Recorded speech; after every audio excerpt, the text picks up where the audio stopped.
आज के हमारे मुख्य अतिथि श्रीमद राजीव दीक्षित जी का स्वागत एवं माल्यार्पण करने हेतु मैं स्वास्थ्य कल्याण संस्थान के प्रबंध निदेशक डॉक्टर एस सरवाल जी से आग्रह करूंगा कि उनका माल्यार्पण कर उनका स्वागत करें। करूंगा कि वे मुख्य अतिथि का माल्यार्पण कर उनका स्वागत करें, जो कि नर्सिंग कॉलेज के अध्यक्ष हैं।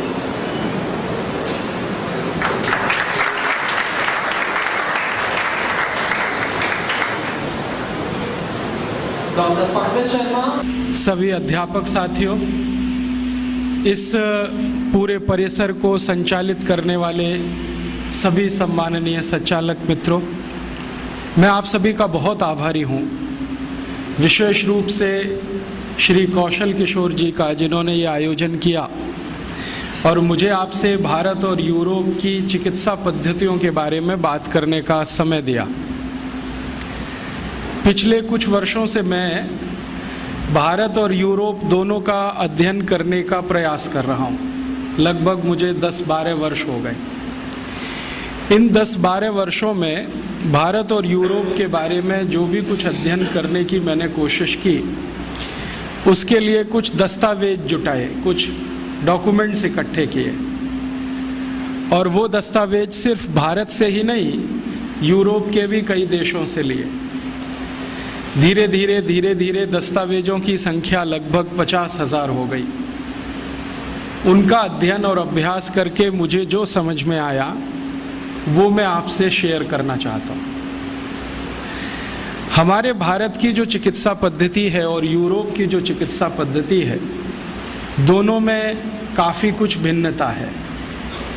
दोनों अलग अलग हैं, और ये भिन्नता जो है वो एक विशेष कारण से है, और वो कारण ये है कि भारत की जो प्रकृति है, भारत का जो पर्यावरण है, भारत का जो वातावरण है, वो यूरोप की प्रकृति, यूरोप के पर्यावरण और वातावरण से बिल्कुल अलग है। एक देश अगर पूर्व का है तो दूसरे पश्चिम के हैं। अगर गणित से कहें तो 180 डिग्री का अंतर है। ये जो भिन्नता है भारत में और यूरोप में, यही भिन्नता जीवन के हर क्षेत्र में है। भारत एक ऐसा देश है जिसको दुनिया में समशीतोष्ण जलवायु का देश माना जाता है। समशीतोष्ण का अर्थ होता है जहाँ ना ज़्यादा बहुत गर्मी पड़े, ना ज़्यादा बहुत सर्दी हो, ना ज़्यादा बरसात हो, जो भी कुछ हो वो सब समान हो। गर्मी, सर्दी, बरसात, हेमंत, शिशिर, शरद, जो भी ऋतुएं आए, जो भी जलवायु हो, वो एक जैसी हो, समान हो, अति भी ना हो और कमी भी ना हो। ऐसे देशों को समशीतोष्ण कहा जाता है। भारत के बारे में दुनिया के सभी जो विशेषज्ञ हैं मौसम विज्ञान के, वो मानते हैं कि ये समशीतोष्ण देश है। यूरोप के बारे में सभी मौसम विज्ञानी कहते हैं कि यूरोप में 2 ही मौसम होते हैं, एक तो ठंड होती है और एक भयंकर ठंड होती है। ठंड का अर्थ है जब तापमान 0 डिग्री के आसपास हो या 0 से लेके 4-5 डिग्री के बीच में रहे। भयंकर ठंड का मतलब है जब तापमान 0 से नीचे हो और -20 डिग्री सेंटीग्रेड तक हो। कभी कभी तो कुछ देश ऐसे हैं जैसे डेनमार्क, नॉर्वे, वहाँ -40 डिग्री सेंटीग्रेड भी हो जाए। अब जरा सोचिए, कोई देश ऐसे जहाँ पर न्यूनतम तापमान -40 हो जाए और कोई देश ऐसा जहाँ का अधिकतम तापमान +50 हो जाए, तो दोनों में जमीन आसमान का अंतर होगा। आपका शरीर जो है ना, वो तापमान के हिसाब से अपने आप को बदलता है, या शरीर की कुछ प्रणालियां ऐसी हैं जो शरीर को तापमान के हिसाब से व्यवस्थित करती रहती हैं। यूरोप के लोग एक ऐसे क्षेत्र में रहते हैं जहां बहुत सर्दी का उन्हें सामना करना पड़ता है, और सर्दी भी ऐसी होती है जिसमें 3-3 महीने लगातार बर्फ गिरती रहे, बर्फ सड़कों पर जमा रहे, खेतों में बर्फ पड़ी रहे, तालाबों में बर्फ ही बर्फ दिखाई दे, छतों पर बर्फ हो, गलियों में बर्फ हो, नालियों में बर्फ हो, हर जगह बर्फ। और वहाँ की सरकार का 3-4 महीने तक तो मुख्य कार्यक्रम ही ये है बर्फ को सड़कों से हटाना। उसके लिए बड़े बड़े बुलडोज़र होते हैं, वो बुलडोज़र रात दिन एक ही काम करते हैं। यूरोप में कभी भी आप जाएंगे तो सभी घरों में लगभग 2 दरवाजे होते हैं, एक तो सड़क पर खुलता है और एक छत पर खुलता है। ये सड़क वाला दरवाज़ा जब बंद हो जाता है तो छत वाला दरवाज़ा इस्तेमाल किया जाता है। कब बंद होता है? कभी कभी यूरोप में इतनी बर्फ पड़ जाती है कि सड़क पर दरवाजे की कुल ऊंचाई के बराबर बर्फ जम जाती है। गाड़ियां जो होती है ना, कारें, वो बर्फ के नीचे दब जाती हैं, फिर उनको निकालना बड़ा मुश्किल है, और निकल आई तो स्टार्ट होना और भी मुश्किल है। ऐसे हाल उनके हर साल होते हैं। आप थोड़ी कल्पना करो, आप तो जयपुर में रहते हो, कभी कभी जयपुर का तापमान 0 डिग्री के आसपास आ जाता है। जब चुरू का तापमान 0 के आसपास हो तो जयपुर भी लगभग वैसा ही हो जाता है। आप जरा सोचो क्या हाल होता है। 15 दिन तक हमारे देश में कोई काम ही नहीं होता है, कभी कभी 20 दिन हो जाते हैं। जब भारत के कुछ पूर्वी और उत्तरी इलाकों का तापमान 5 डिग्री, 4 डिग्री, 6 डिग्री के आसपास आ जाए, हवाई जहाज उड़ना बंद कर देते हैं। 20-25 दिनों तक फ्लाइट्स कैंसिल होती हैं या पोस्टपोन होती रहती है। इतना फॉग होता है कि कुछ दिखाई नहीं देता है, 1 मीटर आगे का कुछ पता नहीं चलता है। गाड़ियां चलाना मुश्किल हो जाता है, हाईवे पर जाना मुश्किल हो जाता है। सरकार के कार्यालयों में काम करने वाले कर्मचारियों की संख्या आधी से भी कम हो जाती है। स्कूल कॉलेजों की उपस्थिति घट जाती है। घरों में मैंने देखा है कि सब काम ठप पड़ जाते हैं। बस एक कोयले की अंगीठी जलाओ या हीटर जलाओ, उसके चारों तरफ बैठकर तापते रहो और भगवान से प्रार्थना करते रहो कि ये ठंड कब जाए कब जाए। ये तो थोड़े समय के लिए होता है भारत में, मुश्किल से 15-20 दिन, तब हमारा ये हाल हो जाता है। तो जरा यूरोप की कल्पना करो जहां महीनों महीनों यही हाल होता है। ये भिन्नता है हमारे में और यूरोप में, और ये भिन्नता किसी मनुष्य की बनाई हुई नहीं है, प्रकृति की दी हुई है, प्रकृति की पैदा की हुई भिन्नता है। एक और भिन्नता है, हमारे भारत के बारे में सारी दुनिया के मौसम विज्ञानी एक बहुत बड़ी बात करते हैं, जो शायद आप जानते हो तो अच्छा है, नहीं तो हमेशा याद रखें इसको। दुनिया के सभी मौसम विज्ञानी कहते हैं कि पूरी दुनिया में, पूरे विश्व में 16 तरह की जलवायु है, 16 तरह के मौसम है। इनको तकनीकी भाषा में 16 क्लाइमेट जोन्स कहा जाता है। और सारे मौसम विज्ञानी कहते हैं कि दुनिया में 200 देश हैं, इनमें अलग अलग ये 16 तरह की जलवायु हैं या 16 तरह के मौसम हैं, लेकिन भारत अनोखा ऐसा देश है जहां सारी की सारी 16 जलवायु एक साथ मिलती। हाँ, और भारत को छोड़ दुनिया के मौसम विज्ञानी कहते हैं कि मौसम के हिसाब से, पर्यावरण और प्रकृति के हिसाब से दुनिया में कोई विशेष देश है, यूनिक है, तो वो ये भारत देश है। ये क्लाइमेट जोन्स पता है कैसे होते हैं? टेम्परेचर के हिसाब से फिक्स किए जाते हैं। एक टेम्परेचर मान लिया 0 डिग्री से 10 के बीच में, दूसरा मान लिया 10 से 20 के बीच में, तीसरा 20 से 30 के बीच में, चौथा फिर उसके आगे, फिर 0 के नीचे। इस तरह से फिक्स किए गए हैं क्लाइमेट जोन्स। तो सब मौसम विज्ञानी कहते हैं कि भारत में लगभग सभी तरह के क्लाइमेट जोन्स हैं। और इसको मूर्त रूप में मैं कहूँ, ये तो अमूर्त बात हुई, कुछ मूर्त बात अगर कहूँ तो अगर आप भारत में अफ्रीका के रेगिस्तानी जलवायु को देखना चाहें तो राजस्थान के जैसलमेर में आ जाइए, आपको अफ्रीका का रेगिस्तान वहाँ दिखाई दे जाएगा। अगर आप भारत में स्विट्जरलैंड की बर्फ गिरती हुई देखना चाहें तो जम्मू कश्मीर में चले जाइए, उत्तरांचल में चले जाइए, आपको वो दिखाई दे जाएगा। अगर आप इस भारत में धूल भरी आंधियां जो कभी चला करती हैं ब्राजील में, मैक्सिको में, साल के कुछ महीने, वो देखना चाहें तो उत्तर और मध्य भारत के बहुत सारे स्थानों पर दिखाई दे जाएंगे। जो आप भारत में भयंकर बारिश का कोई क्षेत्र देखना चाहें, जैसे अमेज़न के आसपास का है लैटिन अमेरिका में, तो वो भारत में आपको कर्नाटक में मिलेगा, गोवा में मिलेगा, जहां साल में 8 महीने बारिश होती रहती है। और साल के 3 महीने तो ऐसी बारिश होती है कि पानी रुकता ही नहीं है। कर्नाटक में एक इलाका है जिसको कुर्ग कहते हैं, वहां 3 महीने बारिश ऐसी होती है कि रुकेगी नहीं, हल्की हो जाएगी, तेज हो जाएगी, हल्की हो जाएगी, तेज हो जाएगी।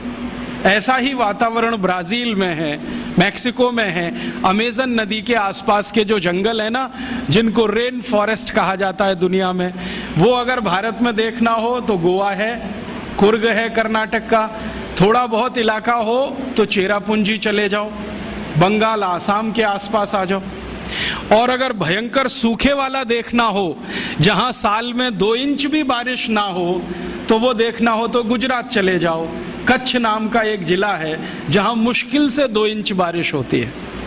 वैसे तो राजस्थान में भी कुछ जिले हैं, लेकिन इस बार उन्होंने रिकॉर्ड तोड़ दिए, 100 साल पुराने। मैं कहना यह चाहता हूं कि कोई भी मौसम आपको देखना है तो भारत में उपलब्ध है। मैं पिछले 7-8 वर्षों से राजस्थान आता हूं। थोड़ा माइक्रो लेवल पे मैंने देखा तो भारत के सारे मौसम राजस्थान में भी उपलब्ध है। भयंकर ठंड, चुरू जिंदाबाद, भयंकर गर्मी, उसके लिए भी चुरू जिंदाबाद, +50 चला जाएगा। बहुत बारिश देखनी हो तो कोटा और आसपास देख लो, बिल्कुल सूखा देखना हो तो जैसलमेर और बीकानेर की तरफ चले जाओ।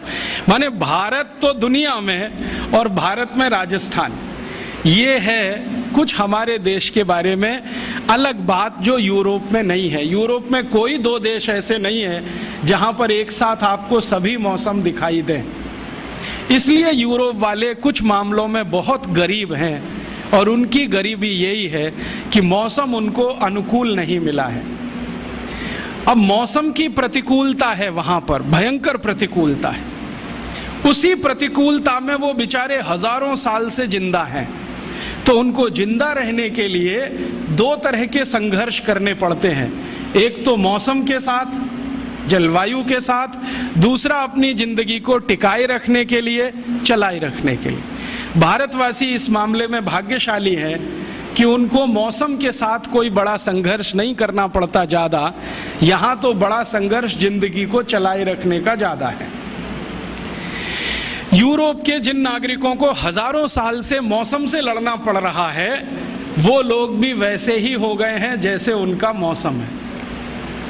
उनका मौसम माने ठंडा और भयंकर ठंडा, ऐसे ही वो लोग हैं, बर्फ जैसे ही हो गए। मैंने एक बार मेरे ऊपर एक छोटा सा प्रयोग किया था। बर्फ की 4 सिल्लियां मंगाई और चारों तरफ लगा के मैं बीच में बैठ गया।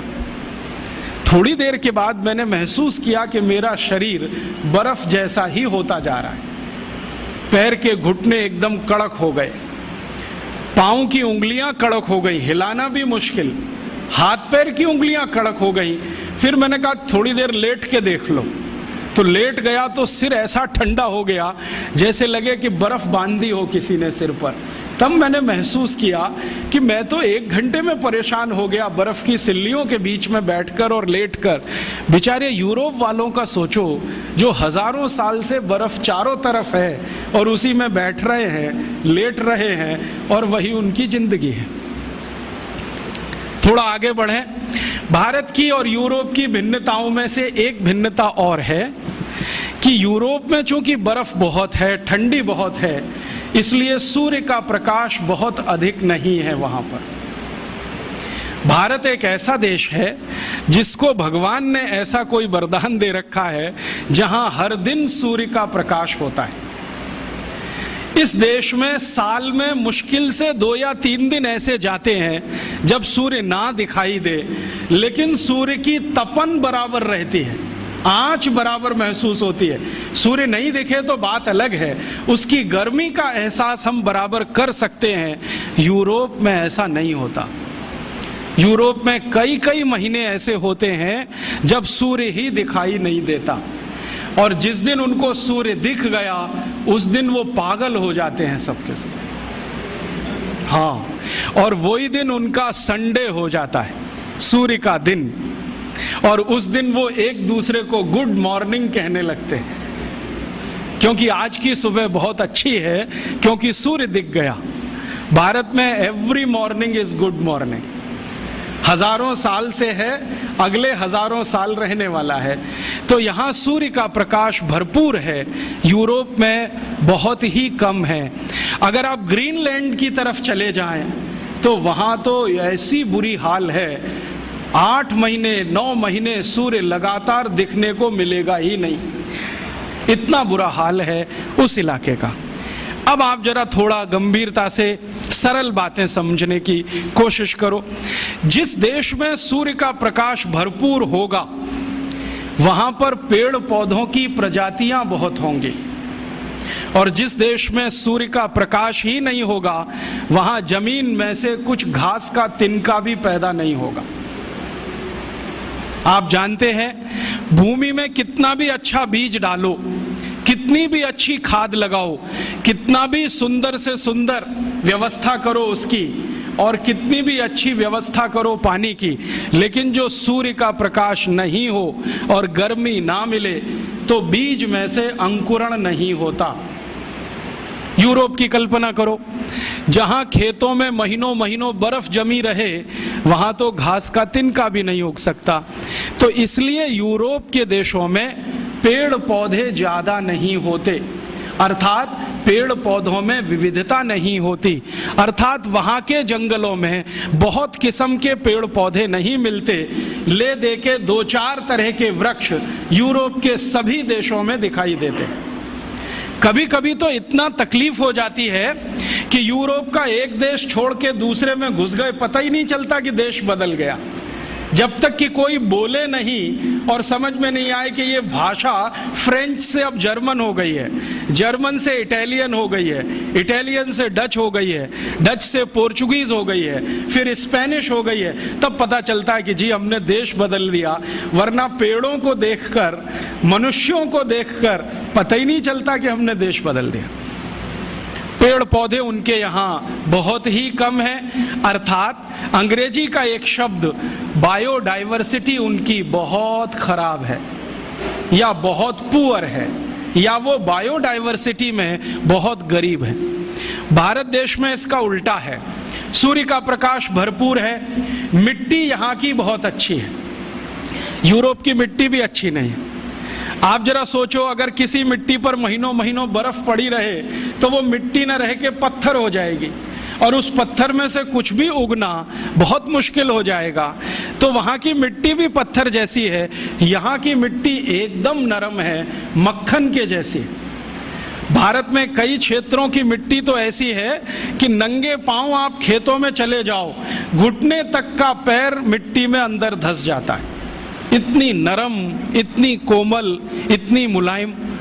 अगर मिट्टी नरम है तो बारिश के पानी को ज्यादा पकड़ेगी, मिट्टी नरम है तो सूर्य का प्रकाश नीचे तक जाएगा, मिट्टी नरम है तो हवा भी अंदर तक आएगी। तो हर पेड़ के पौधे की जड़ को या बीज को भरपूर मात्रा में बारिश का पानी मिल जाता है, सूरज की धूप भी मिल जाती है, और हवा भी मिल जाती है। तो उनकी जो बढ़त है, ग्रोथ है, वो बहुत अच्छी होती है। यूरोप में ऐसा कुछ भी नहीं हो पाता। तो वहाँ की मिट्टी भी कड़क है, पानी की व्यवस्था ठीक नहीं है, तो पेड़ पौधे बहुत कम हैं, जैव विविधता बहुत कम है, बायोडाइवर्सिटी बहुत कम है। अब जरा सोचो, जिन देशों में पेड़ पौधे ही नहीं हैं तो वहाँ जड़ी बूटियाँ भी कम होंगी, क्योंकि जड़ी बूटियाँ पेड़ पौधों का ही हिस्सा है। तो जिन देशों में पेड़ पौधे कम होंगे वहाँ की जड़ी बूटियाँ कम होंगी, और अगर जड़ी बूटियाँ बहुत कम हैं तो वहाँ आयुर्वेद नहीं होगा। वो कितनी भी ताकत लगा लें, वहाँ आयुर्वेद नहीं होगा। अगर उनको अपने यहाँ आयुर्वेद चलाना है तो वो भारत की मदद से ही चलेगा। उनकी अपनी ताकत नहीं है उन जड़ी बूटियों को पैदा करने की। हमारे बहुत सारे मित्र कहते रहते हैं, देखो राजीव भाई, यूरोप में आजकल आयुर्वेद का बहुत प्रचार हो रहा है, अमेरिका में भी हो रहा है। हाँ, वो हो रहा है भारत से ले जाई गई जड़ी बूटियों के आधार पर, या भारत के पड़ोसी देश चीन से मंगाई गई जड़ी बूटियों के आधार पर। आप सोचेंगे और हैरान हो जाएंगे, यूरोप और अमेरिका के सभी देश एक साल में 2500 अरब डॉलर की जड़ी बूटियां भारत और चीन से खरीदते, क्योंकि उनके यहाँ वो होती नहीं है। होगी कहाँ से? उसको होने के लिए जो मौसम की अनुकूलता चाहिए वो उनके पास है नहीं। तो जड़ी बूटियां होंगी नहीं तो उस देश में आयुर्वेद कहाँ से आएगा? उस देश में चरक संहिता कैसे लिखी जाएगी?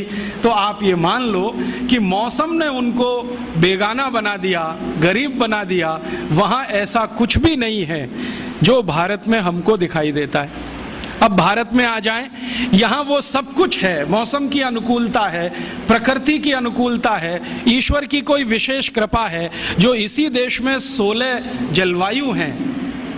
ये सब होने से हमारे यहाँ बहुत कुछ होगा, जड़ी बूटियाँ होंगी। एक बार क्या हुआ, मैं उड़ीसा गया था। उड़ीसा में एक पर्वत है, उसका नाम है गंधमार्दन पर्वत। इसका जिक्र हमारे रामचरितमानस में भी है, वाल्मीकि रामायण में भी है, और सबसे अच्छा सुंदर वर्णन इसका रघुवंशम में है, कालिदास ने किया है, गंधमार्दन पर्वत। तो जहां ये गंधमार्दन पर्वत उड़ीसा में है, मैं वहीं गया था। जिस गांव में है उसी गांव में गया था, और वहां मेरी एक सभा हुई थी। मैंने उस गांव के सरपंच को पूछा कि भाई, ये गंधमार्दन पर्वत बड़ा मशहूर है, भारत के शास्त्रों में इसका बहुत वर्णन है, जरा बताओ इसकी विशेषता क्या है? तो उसने कहा कि साहब, इसकी एक विशेषता ये है कि इस एक पर्वत पर 16,000 जड़ी बूटियां हैं। मैंने कहा नाम मालूम है? उसने कहा 16,000 के तो नहीं मालूम है, 500-600 के तो बता सकता। फिर मैंने कहा किसको मालूम है? तो कहता मेरे दादाजी को 1000-1200 का मालूम है। दादाजी के दादाजी मिल गए तो शायद 2-2,500 का मालूम हो जाएगा। लेकिन एक ही गांव के छोटे से एक पर्वत पर 16,000 जड़ी बूटियां। तो मैं वहीं नजदीक में एक जिला है, वो जिले का नाम है कालाहांडी, भवानीपट्टनम उसका जिला केंद्र है। दौड़कर गया और वहाँ के जितने भी बॉटनी के प्रोफेसर्स थे सबको मैं मिला। तो उन्होंने कहा हाँ, ये बात सही है। एक एक प्रोफेसर बोलता है कि मैंने लिस्टिंग किया है, तो कोई प्रोफेसर के पास 2,500 जड़ी बूटियों का लिस्टिंग है, किसी के पास 3,000 का है। एक प्रोफेसर ने कहा मैं 40 साल से काम करता हूँ, उनके पास कुछ 7-7,500 जड़ी बूटियों की लिस्ट है। क्या क्या गंधमार्दन पर मिलता है, और उनकी इच्छा है कि मैं सबका लिस्टिंग करूं 16,000 का। लेकिन वो कहते हैं कि शायद 2 जन्म इसमें लग जाएंगे, एक जन्म में ये होने वाला नहीं है। आप सोचो, गंधमार्दन पर्वत एक भारत के जिले के एक गांव के नजदीक का छोटा सा पहाड़, वहां पर इतनी जड़ी बूटियां, तो संपूर्ण भारत का जो मुकुट है हिमालय, उसकी कल्पना करो। भारत के बहुत सारे पादप विशेषज्ञ, पौधों के विशेषज्ञों से मैं मिला हूं, तो उनका कहना है कि राजीव भाई, कम से कम 84-85 हजार जड़ी बूटियां तो हिमालय में मिल ही जाएंगी। मैंने पूछा अधिक से अधिक कितनी बताओ? तो उन्होंने कहा वो अभी कैलकुलेशन संभव नहीं है, हमारी इमेजिनेशन काम नहीं करती, कल्पना शक्ति काम नहीं करती। एक बार मैंने सोचा कि संपूर्ण भारत देश के 10 करोड़ विद्यार्थियों को एक बड़े प्रोजेक्ट पे लगा दिया जाए कि तुम्हारे गांव और आसपास में जितनी जड़ी बूटियां हैं उनकी लिस्ट बनाओ, तो शायद 2-4 साल में पूरी लिस्ट बनकर आ जाए। लेकिन 10 करोड़ विद्यार्थी इसमें लगे तो ऐसे ही नहीं आएगी। कितना बड़ा काम है जो अभी तक करने के लिए बाकी पड़ा है, और हमें इसका अंदाजा नहीं है। शायद इसलिए नहीं कि भगवान ने भरपूर दे दिया है, तो हमें स्केयरसिटी का अंदाजा नहीं है। ये जो यूरोप और अमेरिका वाले हैं जिनको कुछ मिला नहीं है, वो तड़पते हैं, फड़फड़ाते हैं, और वो रोज भारत सरकार पर आकर ऐसे दबाव डालते हैं कि भारत के कानूनों में संशोधन कर दो और हम ये हिमालय की सब जड़ी बूटी खोद कर ले जाएं, भारत के पहाड़ों से जितना मिले वो ले जाएं, ऐसी व्यवस्था कर दो। और इसी व्यवस्था के लिए उन्होंने गेट करार नाम का एक अंतर्राष्ट्रीय समझौता भारत से करा लिया है, जिसमें से रास्ते खुल जाएं ताकि भारत की बेशकीमती जड़ी बूटियां बिना किसी अवरोध के भारत के बाहर चली जाएं। वो तड़पते हैं और इतने सारे रिसर्चर्स वहाँ से आते हैं यूरोप और अमेरिका से, वो एक ही बात के लिए यहाँ काम करते हैं, किस इलाके में क्या क्या जड़ी बूटियाँ हैं, कौन कौन से क्षेत्र में क्या क्या मिलता है। अब उन्होंने एक नया रास्ता निकाला है। भारत सरकार कुछ ऐसे मूर्खता के काम करती है, उनमें से एक काम है फॉरेन फंड से एनजीओज चलाना। विदेशी पैसा लिया और एक ट्रस्ट बना लिया, एक संस्था बना ली, एक एनजीओ बना लिया। तो ये जो विदेश में बैठे हुए लोग हैं ना, वो उन एनजीओज को थोड़ा डोनेशन देते हैं और कहते हैं बताओ तुम्हारे इलाके में क्या क्या है। ये मूर्ख लोग यहाँ थोड़े पैसे के लालच में सूची की सूचियाँ बनाते हैं और यूरोप और अमेरिका को भेजते जाते हैं कि यहाँ ये है, यहाँ ये है, यहाँ ये है, और उनको ये धीरे धीरे पता चल रहा है और धीरे धीरे वो भारत सरकार की बाहों उमेट रहे हैं। चीन इस मामले में थोड़ा होशियार है। चीन की सरकार अपनी जड़ी बूटियों के क्षेत्र में विदेशियों को प्रवेश नहीं करने देती है। वो कहते हैं जो रिसर्च करेंगे वो हम करेंगे, परिणाम भी हम पहले जानेंगे, जरूरत पड़ेगी तो तुम्हें बताएंगे, नहीं तो जरूरी नहीं है कि तुम्हें सभी परिणाम बताएं। वो थोड़े होशियार हैं। हमारे देश के नेता उनसे थोड़े ज़्यादा मूर्ख हैं। किसी भी विदेशी को बुलाएंगे, आओ दरवाजा खुला है, जो तुम्हें चाहिए सब लूट के ले जाओ। जैसे वो जहांगीर था ना 400 साल पहले, ईस्ट इंडिया कंपनी को दरवाजा खोल के बुला लिया, वही जहांगीरों के मानस पुत्र आज भी इस देश में है। आ जाओ, किसी का भी स्वागत है। भारत एक धर्मशाला है, सराय जैसा है। हमने ग्लोबलाइजेशन कर दिया, लिबरलाइजेशन कर दिया, जो तुम्हें चाहिए सब ले जाओ। अब मुश्किल क्या हो रही है कि जब बहुत रेयर माने बेशकीमती जड़ी बूटियों पे कहीं काम होता है तो पता चले वो भारत में नहीं है, कनाडा में है, पता चले भारत में नहीं है, जर्मनी में है, पता हुआ भारत में नहीं है, अमेरिका में है। और उनके जर्नल्स जब आते हैं तो वो पता करते हैं, हमको जानकारी देते हैं कि हमने तो इस पर पेटेंट ले लिया, और हम यहाँ ठगे से बैठे हुए रह जाते हैं। अमेरिका ने हल्दी पर पेटेंट करा लिए, नीम पर पेटेंट करा लिए, काली मिर्च पर पेटेंट करा लिए, जीरे पर करा लिए, अजवाइन पर करा लिए, और तो और इडली बनाने के प्रोसेस पर पेटेंट हो गए, सांभर बनाने के प्रोसेस पेटेंट हो गए। हम यहाँ ठगे ठगे से देख रहे हैं। अखबारों में खबर आती है तो पता चलता है। इससे सिद्ध क्या होता है, भगवान का दिया हुआ हमारे पास सब कुछ है, लेकिन हमने उसको ध्यान देना बंद कर दिया, बेदरकारी किया। उनके पास कुछ नहीं है तो वो एक एक छोटी छोटी बात के लिए तरसते हैं। अब ये जो भिन्नता है भारत और यूरोप में, चूंकि सूर्य वहाँ कम है और यहाँ बहुत ज़्यादा है। आप जानते हैं दुनिया में पूरे ब्रह्मांड का केंद्र ही सूर्य है।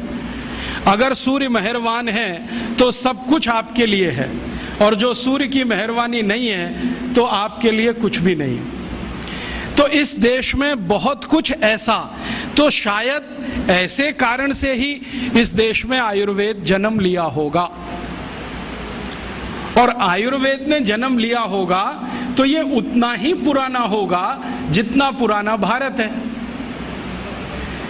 कुछ विदेशी इतिहासकार ऐसा बोलते हैं कि आयुर्वेद 2500 साल पुराना। कुछ जर्मन्स लोगों ने बोलना शुरू किया भारत का आयुर्वेद 3500 साल पुराना। कुछ ने बोलना शुरू किया भारत का आयुर्वेद 10,000 साल पुराना। कोई बोलता है 10,000 साल, कोई कहता है 3500 साल, कोई कहता है 2500 साल। वो अपनी अपनी बुद्धि के हिसाब से कहते हैं। लेकिन मेरा कहना है कि अगर ये 10,000 साल का किस्सा है, 2-5 हजार साल का किस्सा है, तो वो हनुमान जी गए थे लक्ष्मण को संजीवनी बूटी लाने के लिए, वो किस्सा तो। और हनुमान जी का किस्सा हम सब जानते हैं, संजीवनी उनको पहचान में नहीं आई तो पर्वत ही उखाड़ के ले आए। तो जो वैद्य थे ना राम जी की सेना के, जिनका नाम था सुषेण, तो वैद्य सुषेण ने कहा मैंने तुमसे एक बूटी मंगाई थी, तो उन्होंने कहा वैद्य जी मुझे समझ में नहीं आती, मैं पर्वत ले आया। और ये कहानी आगे बढ़ती है रामचरितमानस में तो नहीं, रघुवंशम में, कि उस एक छोटे से पर्वत के टुकड़े से कुछ 1200 औषधियां वैद्य सुषेण ने निकाली थी।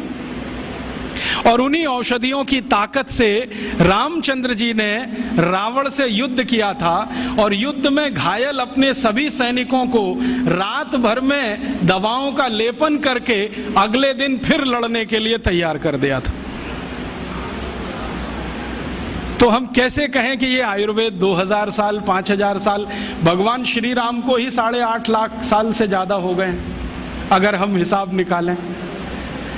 और जो भगवान राम के पहले की बात करें तो भगवान राम खुद ही कह रहे हैं कि मेरे जो पूर्वज थे रघु, दिलीप, वो सभी आयुर्वेद के ज्ञाता थे, माने जड़ी बूटियों का उनको ज्ञान था। अगर राम के पूर्वज उनको भी जड़ी बूटियों का ज्ञान था तो बढ़ते चले जाएं तो ये समय की सीमा तो रुकती नहीं। तब मैंने अपने मन में संतोष के लिए ये तय मान लिया है कि ये भारत की जड़ी बूटियों का विज्ञान या आयुर्वेद उतना ही पुराना है जितना भारत है। अब भारत की उम्र अगर हम जैन शास्त्रों के हिसाब से निकालें तो भगवान आदिनाथ से शुरू होती है, और भगवान आदिनाथ का समय 1-2 साल का नहीं, 1-2 हजार साल का नहीं, कुछ करोड़ वर्षों का है। तो भारत भी कुछ करोड़ वर्षों का है, तो भारत की जड़ी बूटियां भी करोड़ वर्षों की होंगी, क्योंकि भारत में एक चीज जो निश्चित है, बाकी बहुत सारी चीजें बदली होंगी, सूर्य का प्रकाश। ये भगवान आदिनाथ के जमाने में भी होगा और आज सन 2006 में भी है। इस सूर्य के प्रकाश के कारण जैव विविधता, बायोडाइवर्सिटी उस समय भी रही होगी जो आज है। आज शायद कमी आई है, उस समय इससे भी ज्यादा रही होगी, क्योंकि हमने आज जो विकास का रास्ता अपनाया है उसमें इस जैव विविधता का ही, बायोडाइवर्सिटी का ही सबसे ज्यादा नाश हो रहा है। अब थोड़ा आगे बढ़ें कि भारत और यूरोप में ये अंतर है। अब उनके पास तो ज्यादा कुछ है नहीं, पेड़ पौधों के नाम पर, जड़ी बूटियों के नाम पर, तो दुनिया से जो मिलेगा उसी से वो अपना काम चलाएंगे। हमारे पास चूंकि सब कुछ है, इसलिए हमें दुनिया में कहीं जाने की जरूरत नहीं पड़ेगी। इसलिए भारत के जितने महान लोग हुए, जिनके नाम आप सब सुनते हैं, जैसे एक बड़े महर्षि हुए भरद्वाज, जिनको इस देश में आयुर्वेद के सबसे बड़े ज्ञाता के रूप में जाना जाता है, या बड़े एक महर्षि हुए चरक, एक थे सुश्रुत, जमदग्नि, काश्यप, ये सब लोग तो आज के नहीं हैं, कुछ तो हजारों साल के हैं, कुछ लाखों साल के। तो इनके पास ये सब ज्ञान जो उपस्थित हुआ वो प्रकृति ने मदद की होगी, और इसलिए इतना सब हो गया। अब वहां पर यूरोप में तो ये कुछ है नहीं, तो वहां किस तरह की चिकित्सा आई होगी, एक उदाहरण देता हूं। ये जो आधुनिक चिकित्सा है, मॉडर्न मेडिसिनल सिस्टम, जिसका पर्यायवाची इस समय है एलोपैथी, इस एलोपैथी का जनक माना जाता है एक ग्रीक व्यक्ति हिप्पोक्रेटिस। आप जानते हैं उसकी फिलॉसफी क्या है? मैंने हिप्पोक्रेटिस की बायोग्राफी पढ़ी, ऑटोबायोग्राफी, जो उसने ग्रीक में लिखी थी। बाद में अंग्रेजी हुआ, फ्रेंच हुआ, कई भाषाओं में तर्जुमा हुआ, ट्रांसलेशन हुआ, कई लोगों ने उस पर टिप्पणियां लिखी हैं। उसकी फिलॉसफी जरा सुनिए। वो ये कहता है कि शरीर में कोई रोग आ गया तो अब इसको दूर करने का एक ही उपाय है कि आपका जो रक्त है ना, ये प्रदूषित हो गया, इसको निकाल दो शरीर से, इसको निकाल दो। इसके अलावा कुछ और मालूम ही नहीं उसको कि कुछ कर सकते हैं क्या। तो उसने ले दे के एक सिद्धांत बनाया कि आपको बुखार हो गया, तो रक्त प्रदूषित हो गया, इसको निकाल दो। आपको जुकाम हो गया, रक्त प्रदूषित हुआ, इसको निकाल दो। आपको फोड़ा हो गया, रक्त प्रदूषित हुआ, इसको निकाल दो। माने जो भी कुछ है वो निकाल दो, ठीक है। और यही शायद हिप्पोक्रेटिस के वंशज हैं जो आज किसी का गर्भाशय निकाल देते हैं, किसी का गॉल ब्लैडर निकाल देते हैं, किसी की किडनी निकाल देते हैं, किसी का कुछ भी निकाल देते हैं।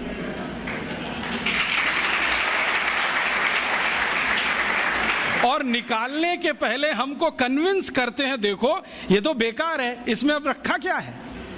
अगर गर्भाशय बेकारी होता तो भगवान ने क्यों दिया? गॉल ब्लैडर बेकारी होता तो ईश्वर ने क्यों दे दिया? किडनी बेकारी है तो ये क्यों है हमारे शरीर में?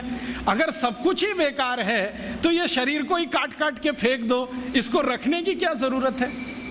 ये सब हिप्पोक्रेटिस के पुत्र हैं, उसी को अपना वंशज मानते हैं। हिप्पोक्रेटिस क्या कहता था? कुछ बीमारी हुई रक्त निकालो। वो तो बेचारा रक्त तक सीमित था, इन्होंने इतना विकास कर लिया है कि अब कुछ भी निकाल दो।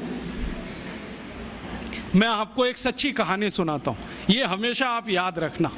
ये जो हिप्पोक्रेटिस ने विज्ञान बनाया, जिसको मॉडर्न एलोपैथिक सिस्टम कहते हैं, इस विज्ञान के शिकार दुनिया भर के लोग हुए, दुनिया भर के लोग। मैं आपको एक नाम सुनाता हूं जो जल्दी आपके समझ में आ जाए। अमेरिका के पहले राष्ट्रपति जॉर्ज वॉशिंगटन, मालूम है?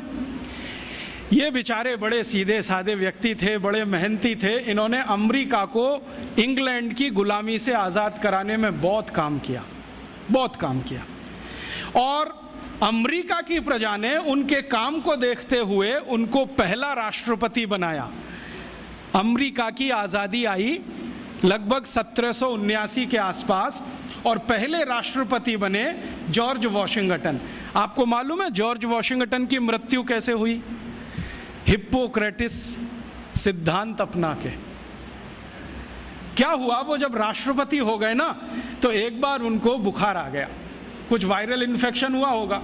तो वो तो हिप्पोक्रेटिस के पक्के चेले थे, उन्होंने कहा अरे मेरे गुरु ने कहा है कि रक्त प्रदूषित हो गया। तो अब बुलाया उन्होंने एक डॉक्टर को, कहा कि मेरे शरीर से दूषित रक्त निकालो। तो वो एक आया डॉक्टर और उनकी दोनों नसें काट गया, दोनों हाथ की नसें काट दी, लेफ्ट और राइट ये वाली। अब नसें कट गई तो खून भल भल भल भल निकलना शुरू, रात भर निकलता रहा। सवेरे वो डॉक्टर जब आया देखने के लिए तो जॉर्ज वॉशिंगटन मरे हुए मिले। ये कहानी है हिप्पोक्रेटिस सिद्धांत की। जॉर्ज वॉशिंगटन मर गए इस हिप्पोक्रेटिस के चक्कर में कि खून तुम्हारा खराब हुआ है, काट के निकाल दो। अब इनको पता तो है नहीं कि खून बनाना कैसा, काट के निकालना आता है। और ये तो मैंने एक कहानी सुनाई आपको, जॉर्ज वॉशिंगटन जैसे हजारों राजा यूरोप में, ग्रीस में इसी सिद्धांत के शिकार हुए। एक राजा था, बहुत पुरानी कहानी बताता हूँ, 4वीं शताब्दी की, क्लॉडियस रोम का, वो भी इसी चक्कर में मरा। उसको भी कुछ बुखार आया और उसके डॉक्टर ने आके नस काट दी उसकी, पैर की भी हाथ की भी, कि खून निकल जाने दो सारा, ये खून निकल गया तो अच्छा हो जाएगा। क्लॉडियस मर गया। डेमोस्थनीज एक बड़ा राजा, वो मर गया। एशुनियस मर गया। ऐसे एक नहीं 1,500-2 हजार से ज़्यादा राजा इसी चक्कर में मर गए। ये है मॉडर्न एलोपैथिक सिस्टम। इसने सारी दुनिया को ये सिखाया है कि देखो साइंटिफिक यही है, जो भी है निकालो निकालो, खून है तो निकालो, किडनी है तो निकालो, गॉल ब्लैडर है तो निकालो, ऐसा ये सिस्टम है। अब भारत में क्या है? भारत में तो ये चलने वाला नहीं है और चलाने की ज़रूरत नहीं है, क्योंकि हमको अगर ये पता है कि बुखार आ गया तो बुखार आने का कारण हमें मालूम है, और अगर कारण मालूम है तो औषधि जिंदाबाद है। एक नहीं 84,000 औषधि है, कोई ना कोई काम करेगी उस पर।